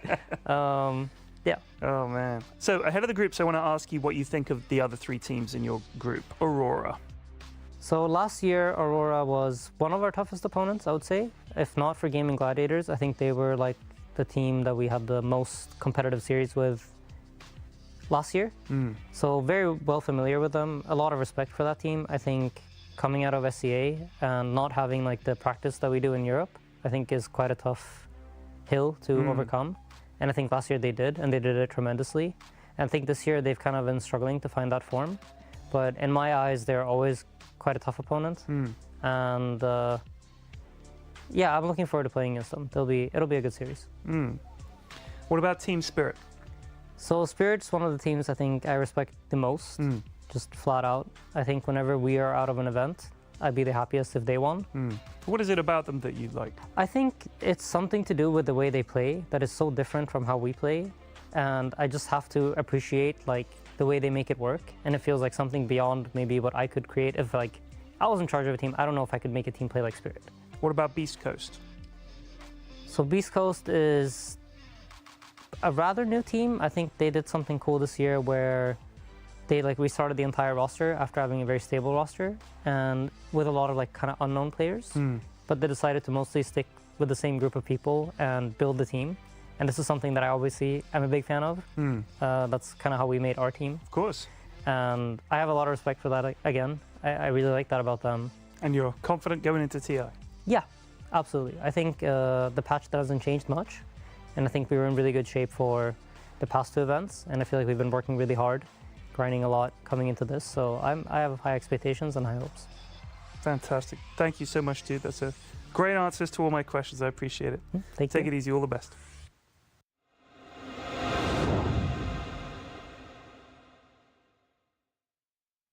And there might be a reason why Insania gives so much respect to Aurora, and it's because they've basically lost every single series they played in 2024 against them, or tied. Let's be real, or tied. 2 losses, 2 ties is not that bad. But we're going to see it here again. You are watching, of course, the group stages in the road to the international, and we have changed things up on the panel. I am Shiva, I'll be your host for the rest of the day, and I am joined by 3 fantastic human beings. And they're also very smart, so that helps a lot. Lacoste, how are you doing? Smart than me in the same sentence. I don't know about that. But yeah, really happy to be here. We talked about us being on the panel. It's been the last TR's panel, like the grand final. So good to be here. Good to be here, Effie. All smiles. All smiles. I mean, it's TI. It's exciting. We just want to watch the best Dota. It feels like Christmas for a lot of us, and just happy to be here. Give me the upsets. We've had none of it so far. I'm seeing gaming win. I'm seeing extreme win. I don't care right now. I want like the spice. Maybe our series becomes spicy because like the morning, we got some Bristol 5. It was chill from Team 0. That's good. They lost though, but like they won one of their games against Falcons. Yeah, but they didn't win with the Bristol 5. An upset? They didn't ruin all our pubs, Shiva. That's the thing. You can't win. No, you need to win with the strat to make it ruin everybody's day. And that's what TI is about, ruining people's days because good strats come into play that you weren't ready for. Okay, well, when he's talking about ruining people's days, he means in-game and players. Correct. Because we're here to make your day so much better. And we're doing it by showing you a lot of Dota 2. The group stages are going on. There's 3 streams at the same time to be able to cover all the matches. And this is it so far. So we're kind of halfway through the day. We're 3 series still to go, and there are 5 series in total. So we're almost halfway point. So far, I think, Tigov, there's not that much that we can learn from the game so far. No, not really. I think the contest rate, we've had, I believe, Sniper in pretty much every game, picked or banned. We've had Naga Siren there as well, Enchantress there as well. So we are seeing some heroes kind of rise up in regard to kind of tournament meta. But I am hoping now that we have another 3 series. There's so much to be presented because if Sniper's coming out of places, Naga from again the pubs coming in, there's got to be some hidden gems that hopefully the teams this afternoon will show us. Yeah, and what's coming this afternoon are the games on your screen right now. We got Aurora and Team Spirit at the very end of the day, Gaming Gladiators and Extreme Gaming before that, and our panel is kicking it off, Effie, with Aurora versus Team Liquid. A good one. This is a really good one, Shiver. I mean, Aurora is one of those teams that you have to be excited to watch because I always say there are 2 versions of Aurora and you don't know which one you're going to get that day. There's a version that comes in and just owns every lane. They have a really clean idea of what they want to play. Then in particular, when Jabs has a good game, he pops off completely. But then there are other days, Lacoste, where it feels like there's no identity. They're running around like headless chickens. Jabs is on some insane hero, but either version you get is really entertaining. Yeah, I really like the Jabs. Like when they are having a lot of success, this is when Jabs is now playing these offlaners that are super greedy. These pretty much carries from the offlane. The meta since those days has changed. I'm a little worried about Q, I'm gonna say, because he's been known mostly. He's one of their best players. I also play 4, so I might be biased here a little bit. But the hero pool that he likes to play, all of these melee position 4s are not as viable anymore. It's mostly range position 4 with the position 3 melee, and most of the time you'll have some healer 5 paired up with the range carry. So I think they need to work on that to expand the hero pool a little bit. We don't know what they cooked so far, but this is the team that also can cause a lot of problems early on for some of the teams. Yeah, for these 2 teams, I know were already 2 series early today, but Aurora and Team Liquid have not played today yet. So this will be the very first game, the very first series. We'll see what kind of Aurora will show up. But we of course know what kind of Aurora has shown up over the last season. Since TI, Aurora is a new organization coming on the block here at the end of 2023. They formed a roster. It's maybe slightly different than what it is right now. But TI, I don't think would you consider them having a bad year? Because this is it's pretty stable for a new team. Yeah, I think especially because after the first couple of tournaments, that's when they picked up Lorinov, and then they kind of had their honeymoon period where everyone's like, "Oh my God, this could be the C team." And then, as you see from the results, it has kind of hit a little bit of a stagnant point. Like they still make it to top 8, but then they don't have that extra little bit. And I would argue that maybe they're a predictable team. Like we know that Lorinov is a star mid laner. We know that if he has a good game, the rest of his team rally in that aggression. If he doesn't have a good game, they can fall apart, and everything you said kind of exists, right? Yeah. So maybe in their build up to TI, they've become less predictable and have more emphasis on other players. Yeah, I'll agree with that, that they're very dependent on Lorinov's performance, where he is kind of snowballing off of this mid lane, where he'll farm up a lot that first 10 minutes, right? He'll do a bunch of ancient stacks, and then he will move around the map explosively with his support. So if that can be shut down, that is probably Aurora's best strategy. But I do want to say that I don't consider them a newer team. I mean, this is the Talon of last year that had a very dominant run, with the exception of switching out Mikoto for Lorinov this year. But for the most part, they are experienced, and most people would have expected slightly better results. Like T said, they were at a lot of tournaments, consistently getting top 8, but not what they did last year. They're basically entity of Southeast Asia, considering the results and how stable they are. They're always there, always causing some upsets, but unable to reach that top 6. That's why I need them to make a good run. I don't want to see these usual suspects in the grand finals. I want some SEA magic in a TI. I think it would be really good if we have one SEA team that is like consistently top 6. No, they don't need to win even from it. Consistently top 6 will be, I think, very good for the region as well, because it basically means that normally maybe there will be one extra Southeast Asian team making it to events. But we haven't really talked about their opponents just yet. Team Liquid, of course, now on your screens. They've also had a fantastic year. You saw they've got a lot of top finishes. And yes, they did win a LAN, but as we know, by their own website, it's not qualified as a tier 1 LAN. So I don't know. It's their own website. They could change this to tier 1 tournament. Just go with it. But they didn't. So they did not win a tier 1 LAN yet. And that seems to be a bit of an issue. Now, of course, there's a Team Liquid of last year did very well as well in top 6. But they did change it up a little bit, Lacoste, since then. They did, yeah, with the addition of 33. This guy, when he joined, I think there were a lot of voices in the team, him being the captain as well, so they needed to get used to the new stuff. And he also, I think in current meta, he has his heroes that he's really good at, so I think he's gonna shine once again. These Visages, Beastmasters, they're gonna come out. And of course, Doom, he is the Doom specialist. If we go back to Riyadh Masters, this year, he was the one who kind of invented this facet from Doom, where he was selling the items constantly, getting the money back. I was talking to Fogged earlier today, and he mentioned that Doom, one of the games that he was covering, he sold Hand of Midas 11 times. Min-maxing everything. It's the same thing with like Refresher. Like you can just go to buy Refresher, pop it, sell it again, and off you go. You continue playing. It's really annoying to deal with. And Doom, again, it's nice because you just get to buy any aura you want if you need it.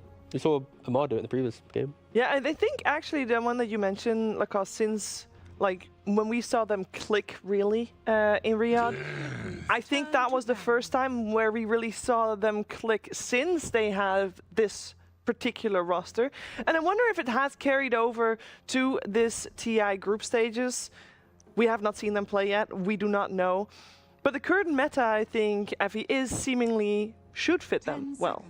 Yeah, it definitely does for Liquid, because the thing about 3-3 is that I do feel like out of all of the offlaners, he is the one that hits his timings the fastest when he gets to play his signature heroes. And this meta has really just been, you get a couple of items on your offlaner, or you're waiting for like a blink from your offlane Sand King, an aura from your offlane Underlord, or what have you, an Axe from your Beastmaster, and then you just take over the entire map. And that is what Liquid love to do. I love these picks. So this is something that we've been trying to theory craft, how to utilize the Wind Ranger's damage with the Whirlwind. That was the facet that people didn't take until it got buffed. It got slightly nerfed in the last version of the patch, but it's still very good, giving you that extra attack range. And then with the Tusk, either you go with the drinking buddies, so you're getting a flat damage, or if you're going with the tag team where you're applying AoE slow to pretty much everything you hit, and you have a little bit of an extra save coming out with the drinking buddies as well if you decide to go with that one. Yeah, and it's also just outside of consistent damage, it's just a strong lane overall, right? Yes. You just get the ranged carry plus melee support, and you always have that means to catch somebody with the ice shards. They fix each other's weaknesses. Nice response though from Liquid, right? Because like Doom is quite an independent offlaner. Like once you get him to his levels, he can be self-sufficient, allow for the 4 to move. So you go for a Willow, and then like the whole point of Windrunner Tusk is chasing down the lane. Like utilize the fact that your enemy will be up by your safe lane tower, chase them down. Now you have brambles to deal with. It's going to be obnoxious. Living armor potentially from the Treant from the other side of the map. Now you have these 2 supports fully remove a lot of the early game timings of Windrunner. Because I think in the I remember we've seen so much Windrunner today actually, but when you have the Whirlwind facet, you need to run in and out of the fight, utilize Windrun. If you get hit by one root, overgrowth, anything, you can't utilize that nicely. So it prevents Windrunner from feeling good. And you don't want, like you can buy Manta, but it's like you want to buy Gleipnir. Now you need a Manta and a BKB. It's like it's a lot of investment on your carry. And the Lincolns, right? Because you're playing against Doom, which is conceptually why a lot 4 items to feel good in the game, yeah. For Team Liquid, I like the response. Dark Willow and Treant Protector, as you said, root mechanic. This is something that Windranger does. You get hit by some like random bramble, you're most likely gonna die, gonna be followed up with the Doom, and also Treant Protector. Tusk especially, he doesn't like the root mechanic. Let's say he blinks in, he can't use the snowball because of the root mechanic, so it's quite difficult for him. But also this is the tank Cardell. We talked about it during one of the Dream Leagues, and this hero actually becomes super tanky early on with his item build. You know, if most likely it's going to be position 4, but it's still a flex pick, so they can keep it maybe played from the mid lane where you're building the Solar Crest, and super strong laner with his facet. I love the fact that, so day 1, right, Sniper's our hero, right? It's been banned 7 times, picked 5 times, 100% contest rate, 40% win rate. I want this hero to keep losing so that we can talk about, remember back in day 1 of the road to the International, how everyone thought Sniper was the hero? Like, of course, it's very strong with the shrapnel, the instant damage you get, like it secures lanes, you buy Solar Crest and you have Aghanims, like you provide a lot because you get to just win lane, and that's kind of what Dota's about, win your lane and take 20 kills in the first half an hour of the game. But yeah, so far TI has not been doing too well.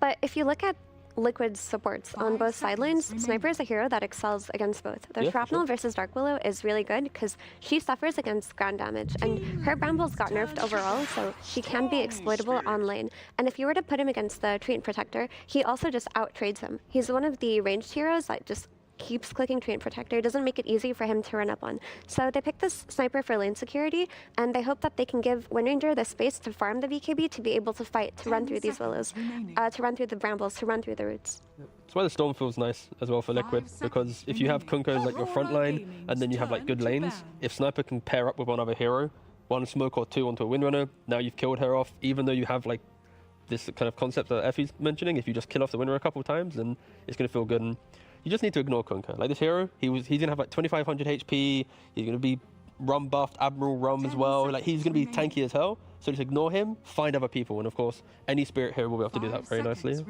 My experience with Kunkka is this hero can be very annoying with the recent changes to how the hero works. He can be super tanky, as T said, but also a hero that if you kill like once or twice, his item build is gonna be delayed, and it feels like he's not gonna reach that point where he feels like he's still a strong, you know, team fighter with the pipe, with his bow. Is it offlane Kunkka here, or? Yeah, most likely. Okay. Then most likely pair it up with snipers, so you have the combo, keep them inside the shrapnel, with maybe some like earlier X on level 3, maybe even level 2. It depends how things are gonna go, so you can get the kills.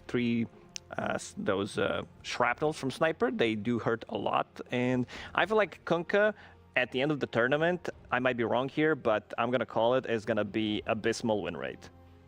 So the way you all are talking about the draft so far, I feel like there's quite a bit of favoring Team Liquid's first 4 over Aurora's first 4. Yes, I think Aurora needs to get out of the laning stage strong. This is something that they needed to work on for a really long time. Why the results were not there. Very late game oriented team. They love to drag out the games, of course, coming out from Southeast Asia. While Team Liquid also being early oriented team. These are the teams that do love to stack a lot, and I see Sniper, I see Kunkka, Windranger. These are the heroes that can invade Team Liquid's triangle and steal some of the stacks, because Team Liquid is a team that stacks the most. I want Aurora just to have, like if last pick's their hero, I want Lorinov to have that kind of a little bit more explosive nature to them, because they don't pressure towers really.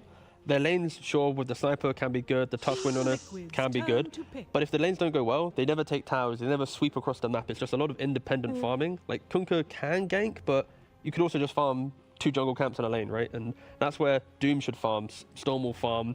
This pick for Mike will also farm. It's a lot of just Liquid should get to 20-25 minutes and feel good in the game. That's kind of where the favor is lying. Yeah, so I love this Razor pick from Liquid because it gives them that early game explosive damage from the safe lane that they needed. Because what I wanted to say was that I do think Aurora, at this point before the Razor had come out, did have stronger lanes. They had lanes that they could have taken advantage of the side lane heroes on Liquid, and then off of a last pick Lauren off hero, they might have been able to snowball before Liquid get to the point where their Doom is comfortably farmed, ready to play on that Doom, before Storm has enough items to go in and out DPS through the roam. But this Razor just creates so much issues right now for Aurora because it's going to out 1v1 whichever hero they last pick here.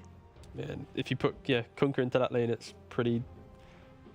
So you can put Kunkka mid, but then Kunkka vs Storm. Storm will just farm. Kunkka doesn't re-pressure him. Kunkka to off lane. Now you're playing into Razor. That's something Liquid has done well throughout the couple years that they've been as a roster. Is they always make sure they have multiple pressure points to the flex they're against. And here Kunkka is the flex for Aurora, and it is uncomfortable talking about the lane he has to go to, either or. What about the sniper? Put him. I mean, sounded good for a second. Now it doesn't sound good anymore. My farming sniper mid. My farming winner carry. It's a bit too much. I think they have a big problem here. What they're gonna pick for the last pick. Usually there is a clear pick. Sometimes you'll see teams discussing a little bit, but I don't see this clear hero that's gonna be picked up. Mirana, she's fine. She's also a hero that builds into Gleipnir, so double Gleipnir now coming out from Aurora. They will have also, you have X into arrow combo, and you have something to break the Lincolns. Not it is a mid sniper. Okay. A lot of farm. Yeah. I didn't think they were going to go for it. So I actually think flexing sniper to mid was probably the best thing they could have done because there is no gotcha pick for this Storm on mid that they could have gone for here. And going for this Mirana, it gives them a little bit of that extra, like you said, Lacoste, means to kill in the early game. You have the arrow into X combo, and then hopefully you roam off of that, you ball off of that Mirana. But is it good enough? I'm not feeling it very heavily, but it is interesting the direction that they chose to go with this draft. That's a very diplomatic thing to say. Oh, it's very interesting the road you chose. Yes. Another way, you don't like it. I don't love it, no. I'll say that I don't. But maybe now extra pressure on Q. You said you look towards position 4. He got this Mirana, and we all know that Mirana right now... Insane hero. This hero build, I think the best item build most of the time is drums into solar. You are buffing up your team and also having solar flare, which is insane amount of damage and the attack speed. So you're buffing up your sniper, you're buffing up your wind ranger, you have Tusk with the tag team as well. So the heroes are gonna explode. There's not gonna be that tankiness coming out from Team Liquid. Well, we're gonna find out what's gonna happen in the opening game of this series between Aurora and Team Liquid. We're heading over to our commentary duo of B-Cop and Lizard. Thank you very much. Coming in here with Lizard, we've got Aurora against Team Liquid. It's a last pick Mirana, and I want to hear your thoughts. The panel didn't seem too convinced. Yeah, happy to be here, Bikov, once again with you. I do think that Mirana was a solid pick just because the hero is really good, like panel talked about. However, they were caught out with this Razor pick. I really think that they didn't really have quite the best answer for him. And the lanes should be a little difficult for them to get out from. But the moment you get out of these lanes, like this, the Mirana ultimate, this Solar Flare, plus Wind Ranger, plus Sniper, heroes are gonna melt. I think Lacoste talked about it as well. Like, you have so much burst damage. So it's on Liquid actually to come out of these lanes really well, have the Storm jumping the Sniper, jumping the Windrunner. We'll see how it goes. Yeah, we've been hearing a lot about Mirana and the Solar Flare. It's been pretty strong in the past. Seen a couple Razors so far, but it's yet to get a win. 0-2 so far, and just not exactly performing the way these teams that are trying to pick it up and use it. It's just not like it's not looking like the Razor we've seen in the past, right? Yeah, I don't even know. Like, this hero for me is good in specific situations, but at the moment he's not like my top tier safe laner or off laner even. You know, I don't see anyone fighting over a Razor in pubs, and that's pretty much how I gauge if a hero is strong at the moment or not. Of course, there isn't really too many tournaments going on, and people are still testing a lot of stuff in pubs. So let's see. The lane itself Like, is the reason why they picked it. You are playing this Razor plus 3 and there aren't many heroes that can defeat this lane. Yeah, not exactly an easy lane to go up against, and we are taking a look over mid. Nisha against Lornoff here, and Lornoff, one of those players that I was really excited about when we were casting him, seeing him on Level Up. I was really excited, and now to see him on Aurora, he really seems to have found a home where he feels confident, and I just want to see what he does here against Nisha. It's not exactly the easiest matchup, but we'll have to see, especially with the static side of the Storm, if it's going to be too overwhelming for him. Yeah, it's one of... I think that's... Actually, you mentioned Level Up, and I think he was in Serbia, I'm not sure, in one of the cities, Belgrade or Novi Sad, and that's how he even got into SCA, because one of these teams was screaming in Serbia, so... yeah, a bit of a story of his travels. You don't necessarily see these CIS players get into SCA very often. What's happening on the safe lane, by the way? Couldn't name many others that made it from SCA or from CIS to SCA, but Screen. now, I think he did it like a long time ago. Oh, on a team outside of Screen Squad? Yeah, I think he did. I think he played in one team in his career that isn't Screen Squad. Yeah, because the amount of iterations of Screen Squad I had seen casting JDL back in the day is many. Yeah, a lot of different players, very good tier 1 players went through that. Seeing Mickey here up against Jabs on this Kunkka. Lacoste was in. He thinks this hero Kunkka is gonna have a low win rate. Are you in the same thought process as him? I'm not sure. Like I've played a lot of games against him with Kunkka recently, and the hero doesn't necessarily look that weak. This might be a bad representative game. Jabs, top lane. Yeah, he might just be dead, but that arrow from Q might save him if they just can't keep up, but Mickey and Insania are still there to get this kill, and they'll get first blood for the side of Team Liquid. I feel like, like I said, this might be a bad game to just make any conclusions of, because it's going to be really rough for him. You just don't want to be Kunkka in this game, and I guess what they have to do on top is start creep skipping. Like Q needs to perhaps already think of maybe getting some creep waves behind the tier 1 tower. They're looking for Ollie for a second, but also just trying to keep that Lotus possession in their hands, and Boxy's going to be the one who picks it up. Dark Willow was a very popular hero throughout the year, and still seeing it. I mean, the whole year around. There are not many heroes that hang on through multiple patches the way Dark Willow has. Yeah, there were a couple this year, you know, Pangolier perhaps. Literally played through 18 patches in a row. No matter what they do to him, the hero has to be broken. But yeah, overall, Dark Willow probably one of those position 4s that's more or less always in the meta. Like Dark Willow, Hoodwink as well for a really long time. Yeah. We'll see what Boxy can do on the Dark Willow. I do think that there are stronger heroes at the moment on position 4. It's just that a lot of them have been banned out as well. Yeah, definitely finding that a lot of drafts focus position 4s. A lot of these 4 heroes are making the difference in a lot of these fights, especially Dark Willow is one of them. Terrorize, Bramble Maze, very difficult to play around, especially in a team that might clump up too much and find themselves in a bad position. Say a good Bramble Maze comes out or they're hit by Terrorize. Gives them the opportunity to have a long duration static link or give the opportunity for Storm Spirit to ball lightning in. There's a lot here that kind of works in tandem together for the side of Team Liquid, but that being said, there's things that can really be put together well for the side of Aurora and their heroes as well. Yeah, for sure. Jabs in trouble again over top. He is getting body blocked here by Insania, but we'll get under the tower, so he will survive. Q now needing to run, but has 2 leap charges if need be. Yeah, one thing that that Liquid do have is a lot of roots when you look at them. That's what you were talking about. Like you have these Brambles, you have Insania with his Overgrowth as well. Yep. And heroes on the other side that don't necessarily like to play into a lot of roots. At the same time though, not too many reliable stuns. not too many ways of getting on top of targets and locking them down with a stun.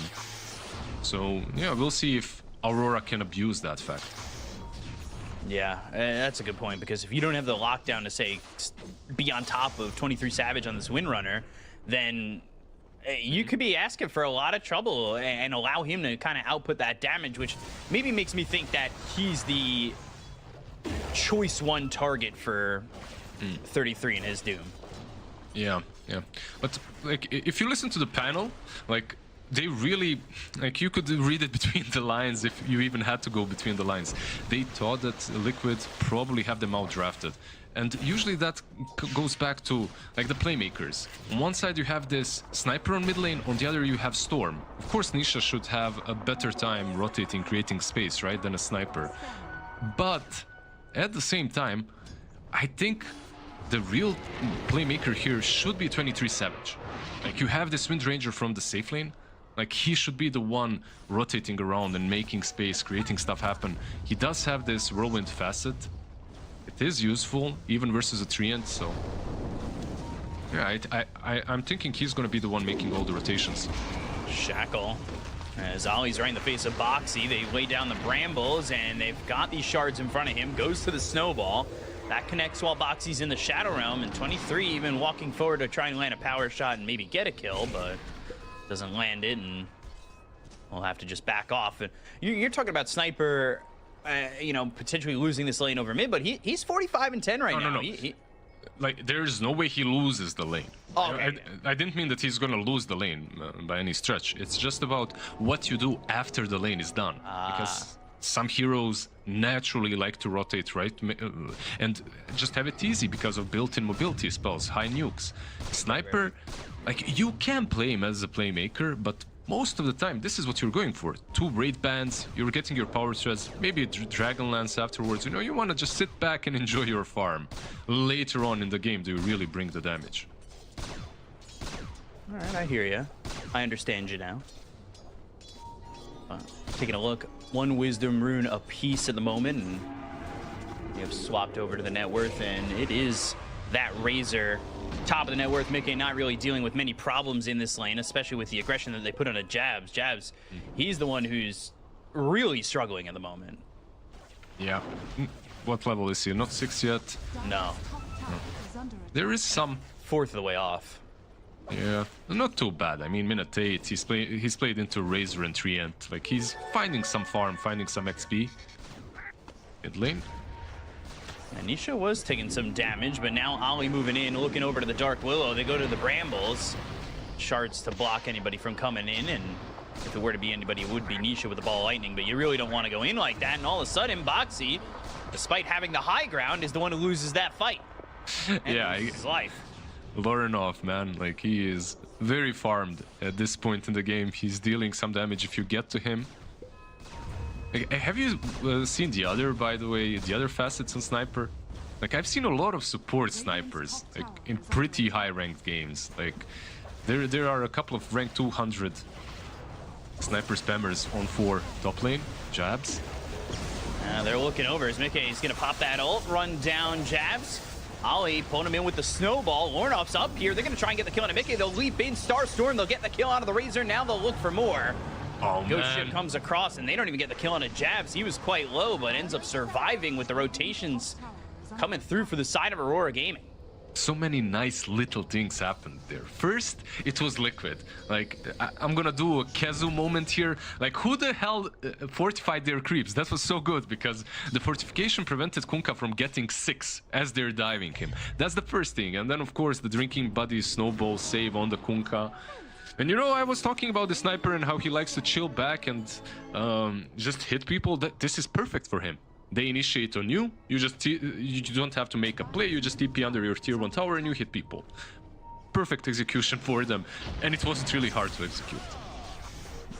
Lorenov not afraid to take fights. When we saw him with level up, he was playing pucks and everything that just wants to jump in and go. Meanwhile, they are chasing Ollie, and they're not going to go and get this kill onto this Tusk, so soon it's going to be Q getting that level 6, having that Solar Flare available, and all of a sudden these right clicks on Anisha, making him feel a little bit uncomfortable, but he survives it all. And you'll have the Loris Punch as well.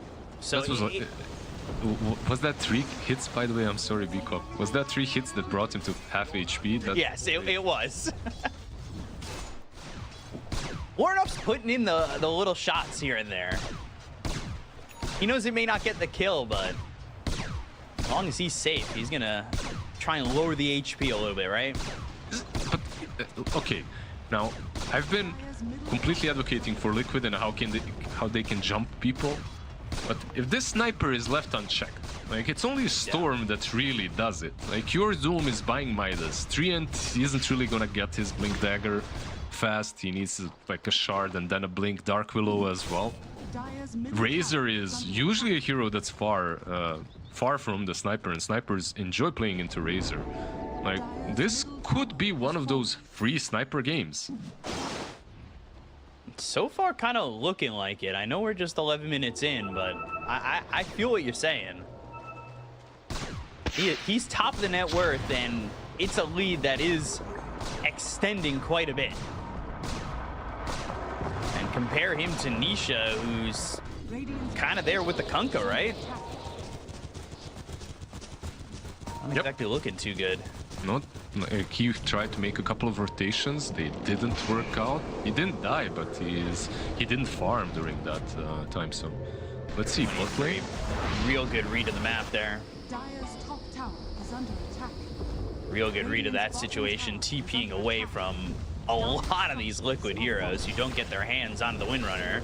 They will get their hands onto the tier 1 tower though, so at least they get a little consolation prize. By the way, can we talk about one item? Like, I didn't hear the panel mention it too much, but these arcane boots, man. Like, who was it? I think it was Jenkins that talked about items that are good in the meta and Greaves and stuff, and how they make the heroes broken, not necessarily the heroes themselves.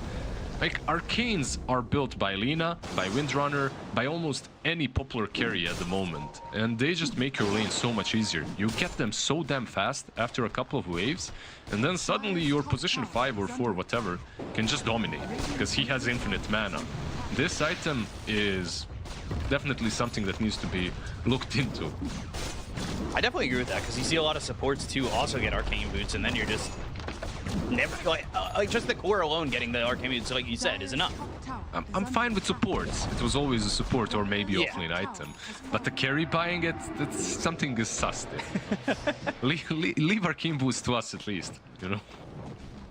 That makes me feel good to give mana, but when I'm receiving mana, it's like even better. My carry does care. Ooh. Big stacks being taken from both teams. McKay's got this blade mail. He activated that to try and take this stack a little bit quicker. Meanwhile, 23 Savage over here with jabs to try and get the stacks themselves. Lornoff even shows up to take a couple of last hits. It's a pretty good blade mail game, right? Like you are playing this Razor who isn't necessarily always the tankiest, but you pick up the blade mail, you have something to deal with 23 Savage, with Sniper's damage as well. And basically this is the name of the game for Liquid. What you want is you want these armor items that deal with snipers, with Wind Rangers. So you're gonna get armor or some damage blocking, right? Like you're gonna get blade mail on Razor and Doom. Yeah, of course, Crimson Guard queued up by 33. 33 wanting that Crimson. We'll see how quickly he gets it. Meanwhile, Lornoff finishing off a pretty early Hurricane Pike. He's got 21 charges as well. This kind of feels like a time maybe Aurora want to smoke and do just that. They kind of grouped up. They've got that Hurricane Pike ready for the sniper if he needs to kind of get out of some harm's way, out of some bad positioning. And wonder if we see them maybe get a catch onto McKay, but he's deep inside the Dire side in their jungle. Not really much to really look at here in terms of getting a kill with this smoke just yet. The only one who's potentially showing is 33 down bottom, but he's not an easy kill either. Yeah, he's not super tanky at the moment, but he's still probably the tankiest on Liquid. And this is the kind of an issue that they've got. Like this smoke, if you're smoking with Wind Ranger, I think it's easier to invade the enemy jungle, the enemy side. If you smoke with this sniper, he's a honeypot. Like he has so much gold and net worth, you don't really want to go behind enemy lines with the jabs. All lightning, they're going for jabs. Ghost Ship coming through. He does not have any help at the moment, and let's see. All Lightning's away, now the Tusk there to help.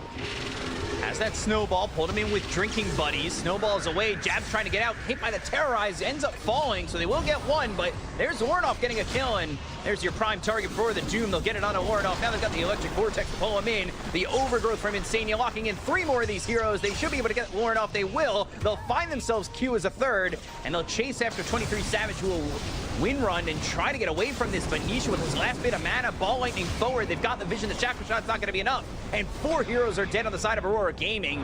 Just like that, Liquid, they open the game up and they take advantage of a big move over bottom. Damn, like, even if they had some sort of an advantage, it's definitely gone right now. Like, Team Liquid are in a comfortable place in this game, and it all comes down to being stretched out too thin. Like, they went all the way to that Twin Gate, and not everyone was there. Like, Windrunner was missing, like, your sniper has to go too deep. Like, there are so many sides from which you can get attacked there. Let's say they take that fight in their triangle where they can set it up properly.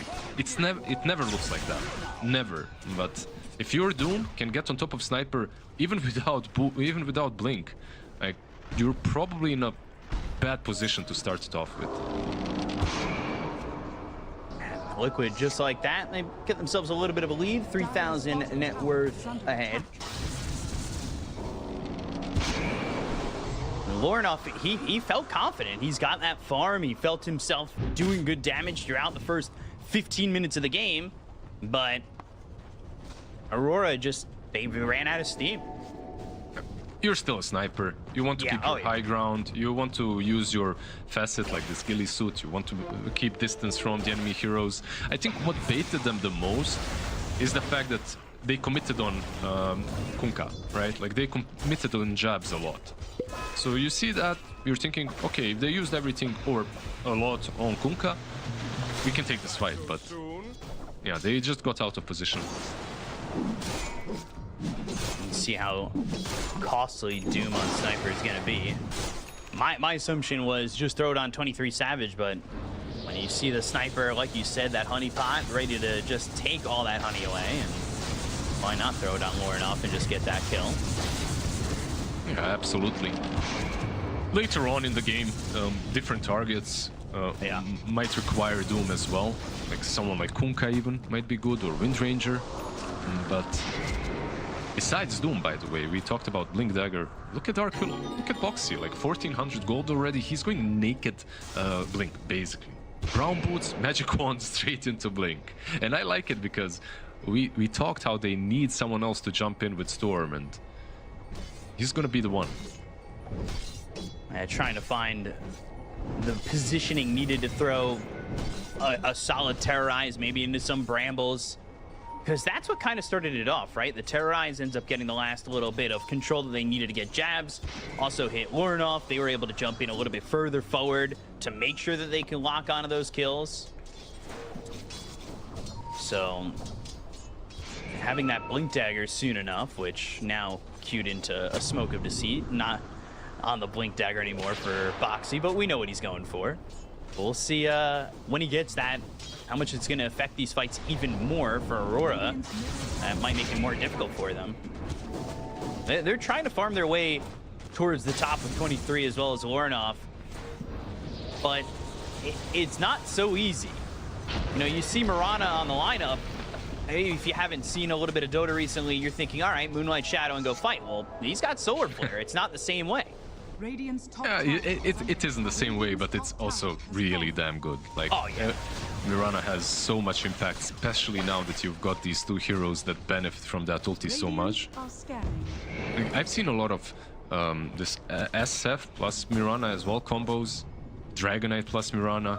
And these kind of heroes, they're literally, they just park their truck and they hit you. It's tower-esque heroes, and Sniper is probably the best at that. And not as tall as a tower, but hits like one. Yeah, pretty much. It's a small tower. All right, a little long duration arrow onto the Dark Willow, but no jump. Shoot arrow, hit arrow, doesn't really matter because this Doom has a pipe, a Crimson Guard, On top of that, he's got living armor. Good luck taking that big boy down. Dire's bottom tower. Yeah, 33 doing a little bit of his own Aurora gaming.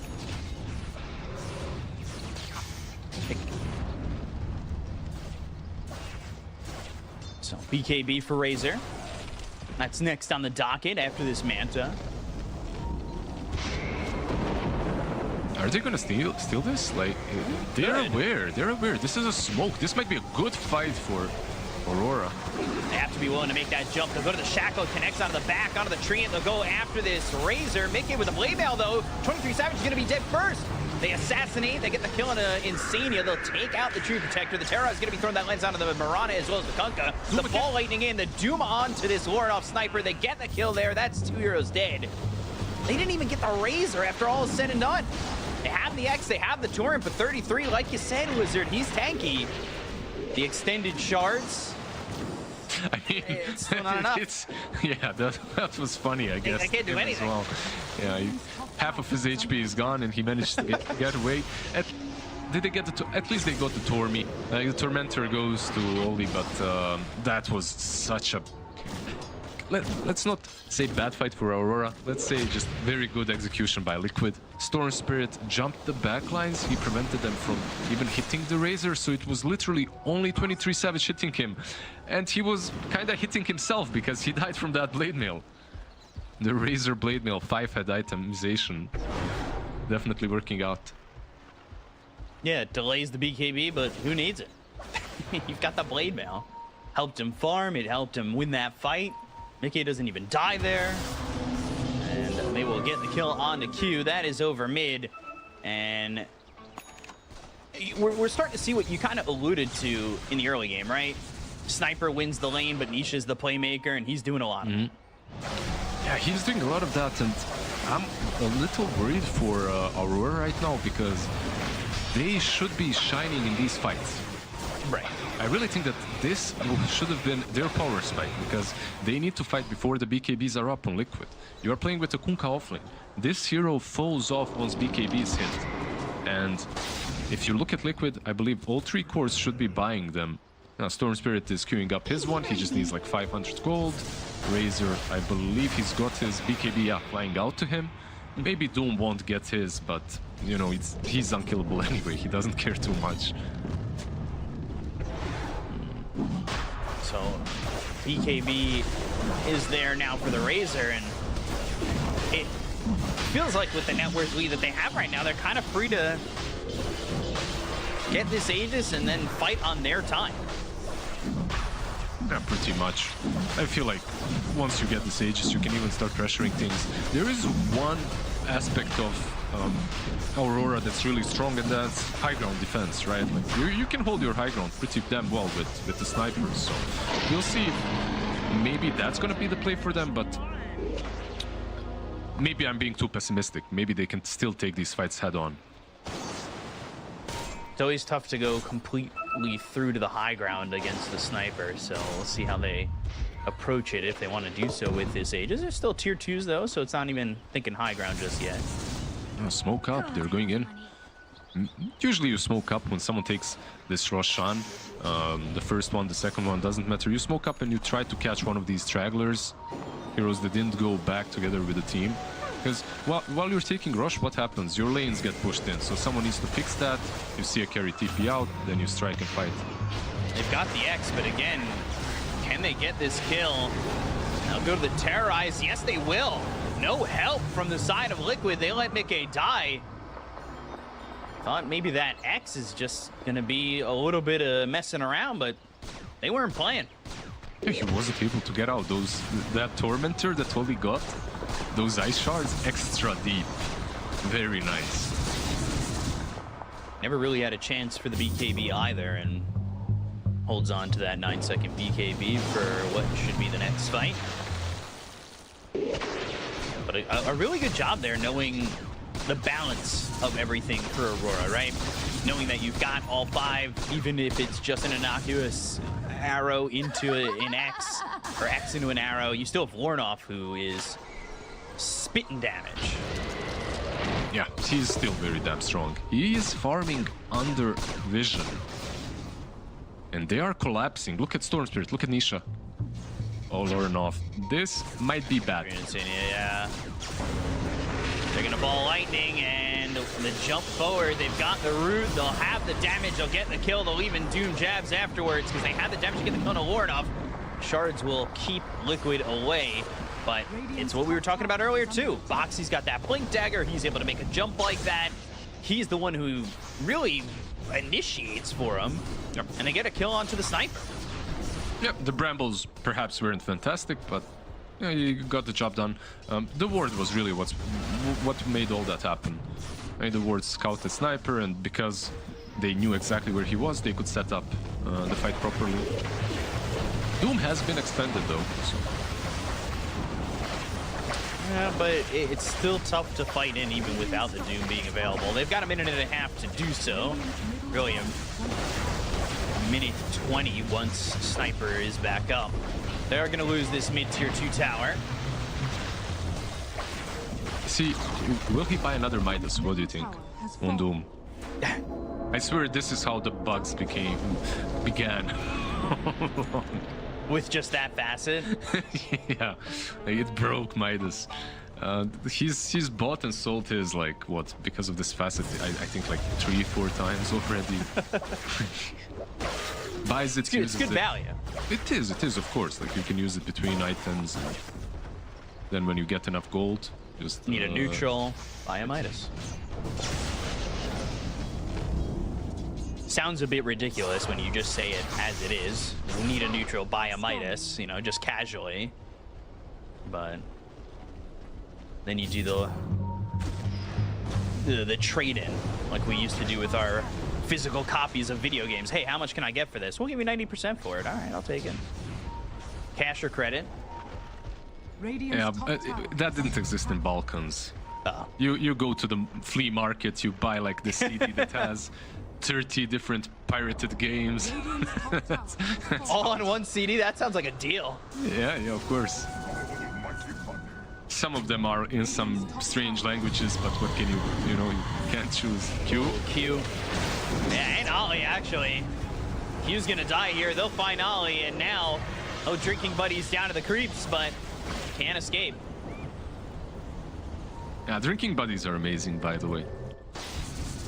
It's a pretty cool facet. After that kill, though, they're right back towards top. Look at this. They're right on at 23 Savage. They're going to throw the ghost ship out, but the ball lightning sticking with 23 Savage. He's got the BKB trying to run back to the base with a whirlwind. They'll get the kill. They'll look over at Jabs. They'll pop the blade mail, but 33 is going in. Look for the Doom. It was looking at Warnoff, who's trying to defend, but with this Crimson, his shots are doing no damage to the Doom. They'll take the Aegis out of the hands of Nisha, but he'll be full health, full mana, and Warnoff, you might even want to be careful about where you stand when he's back up. Instead, he'll ball lightning back towards the tower, and this is going to be a tier 3 in trouble. Yeah, they just tried fighting without Mirana, without Tusk. Of course, it's not going to go that well for them. And Nisha, he actually just wanted to go in and die. He had this Aegis for 20 more seconds, and that's basically perfect usage of the Aegis. Let's see if Sniper can defend this. Doom is not online.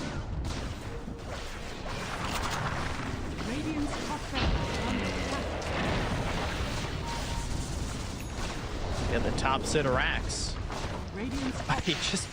These right clicks are doing no damage to Doom. Insania? Insania is taking a lot more damage than the Doom is. Not sure he can match or mirror the positioning of 33 when he's doing that. But now it's a 16,000 net worth lead here for the side of Liquid. And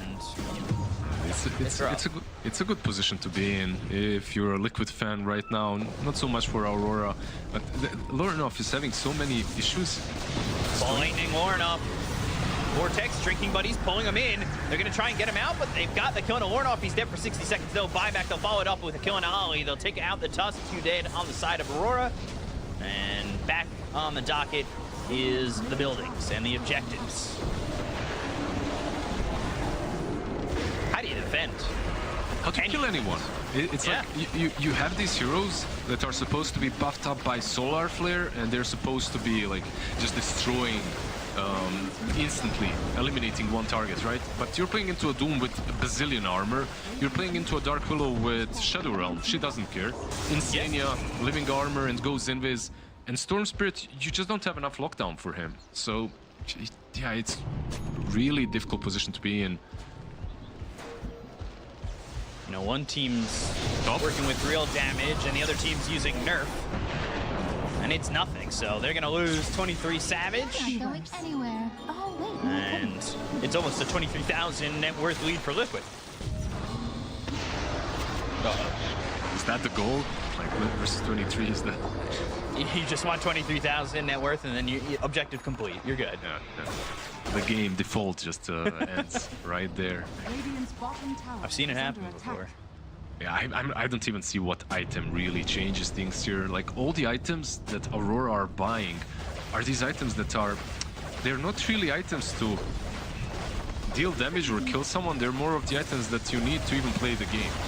Like, Windrunner, Manta, okay, it's not bad on her, she's universal, but not necessarily the item that's the best for her. But you have to have it versus Treant. Sniper BKB as well. And you're looking over at Mickey, but the BKB is going to be popped here by the Razor. Nothing more doing for the side of Aurora.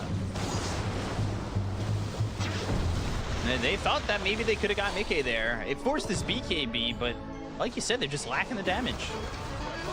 Yeah, at this point, if you're Liquid, you have multiple options. You can wait for this Doom and just try to end the game with it, or you can wait out the Aegis and go for it next, because this last side is always the most difficult one to take.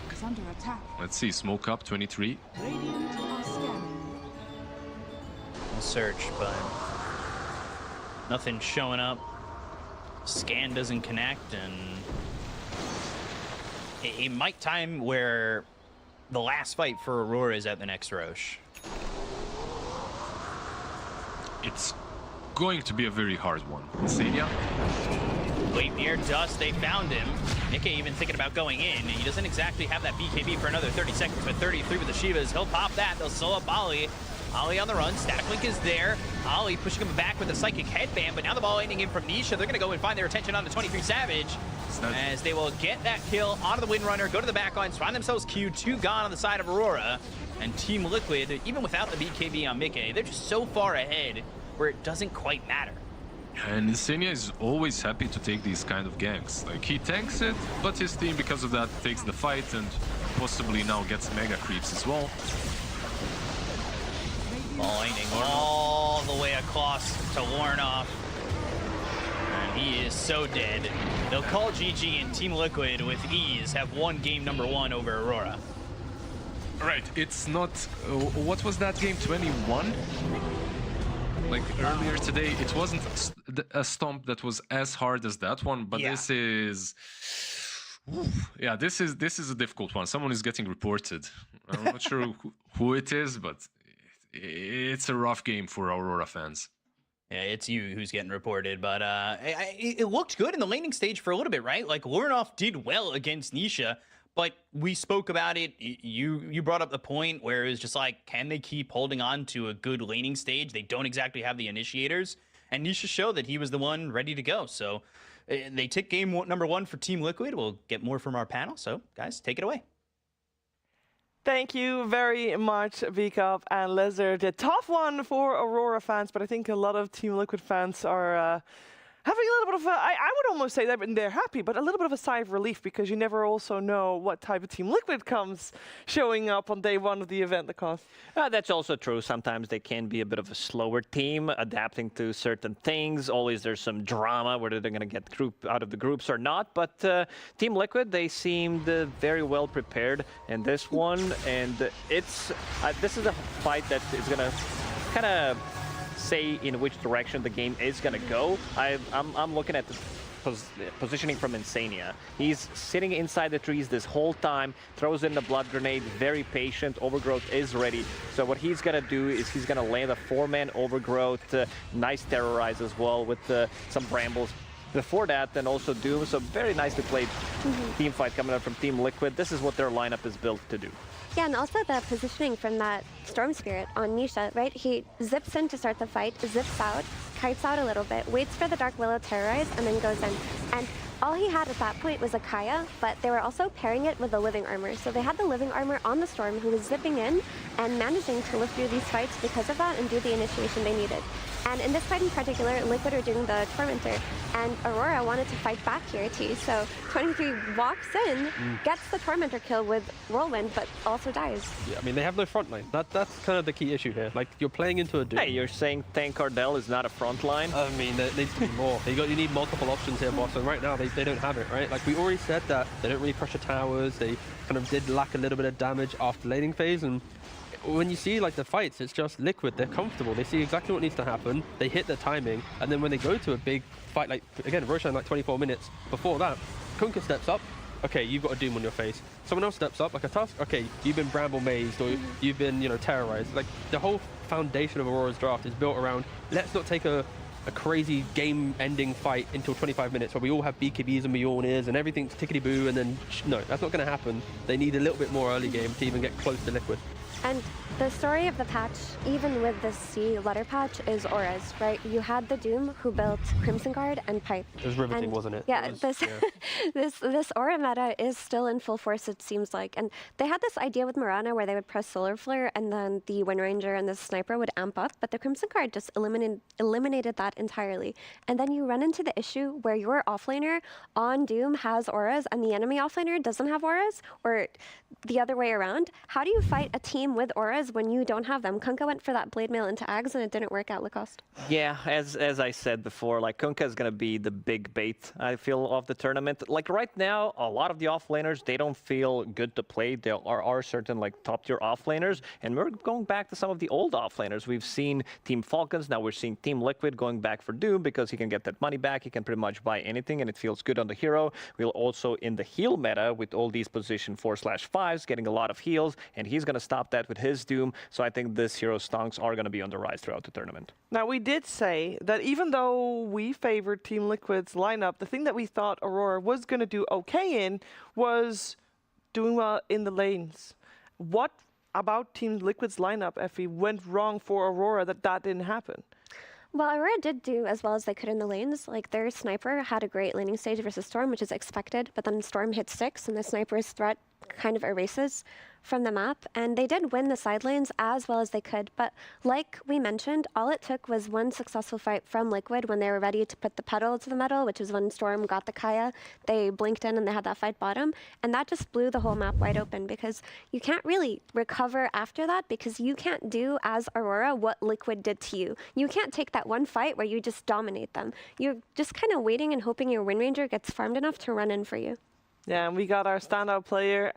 I think it must have been a tough choice because Nisha played very well, as we said, that mid lane. Definitely, the moment he got level 6, it made a difference, and he did not die. But the other side, I feel like we have to address the elephant in the room, T, because there was one hero that was first. Hey, that was the other one I was going to say. There was first phase picked, you got the Doom, overall first picked, and it just felt like he was not addressed at all. He had the freest game, crushed it.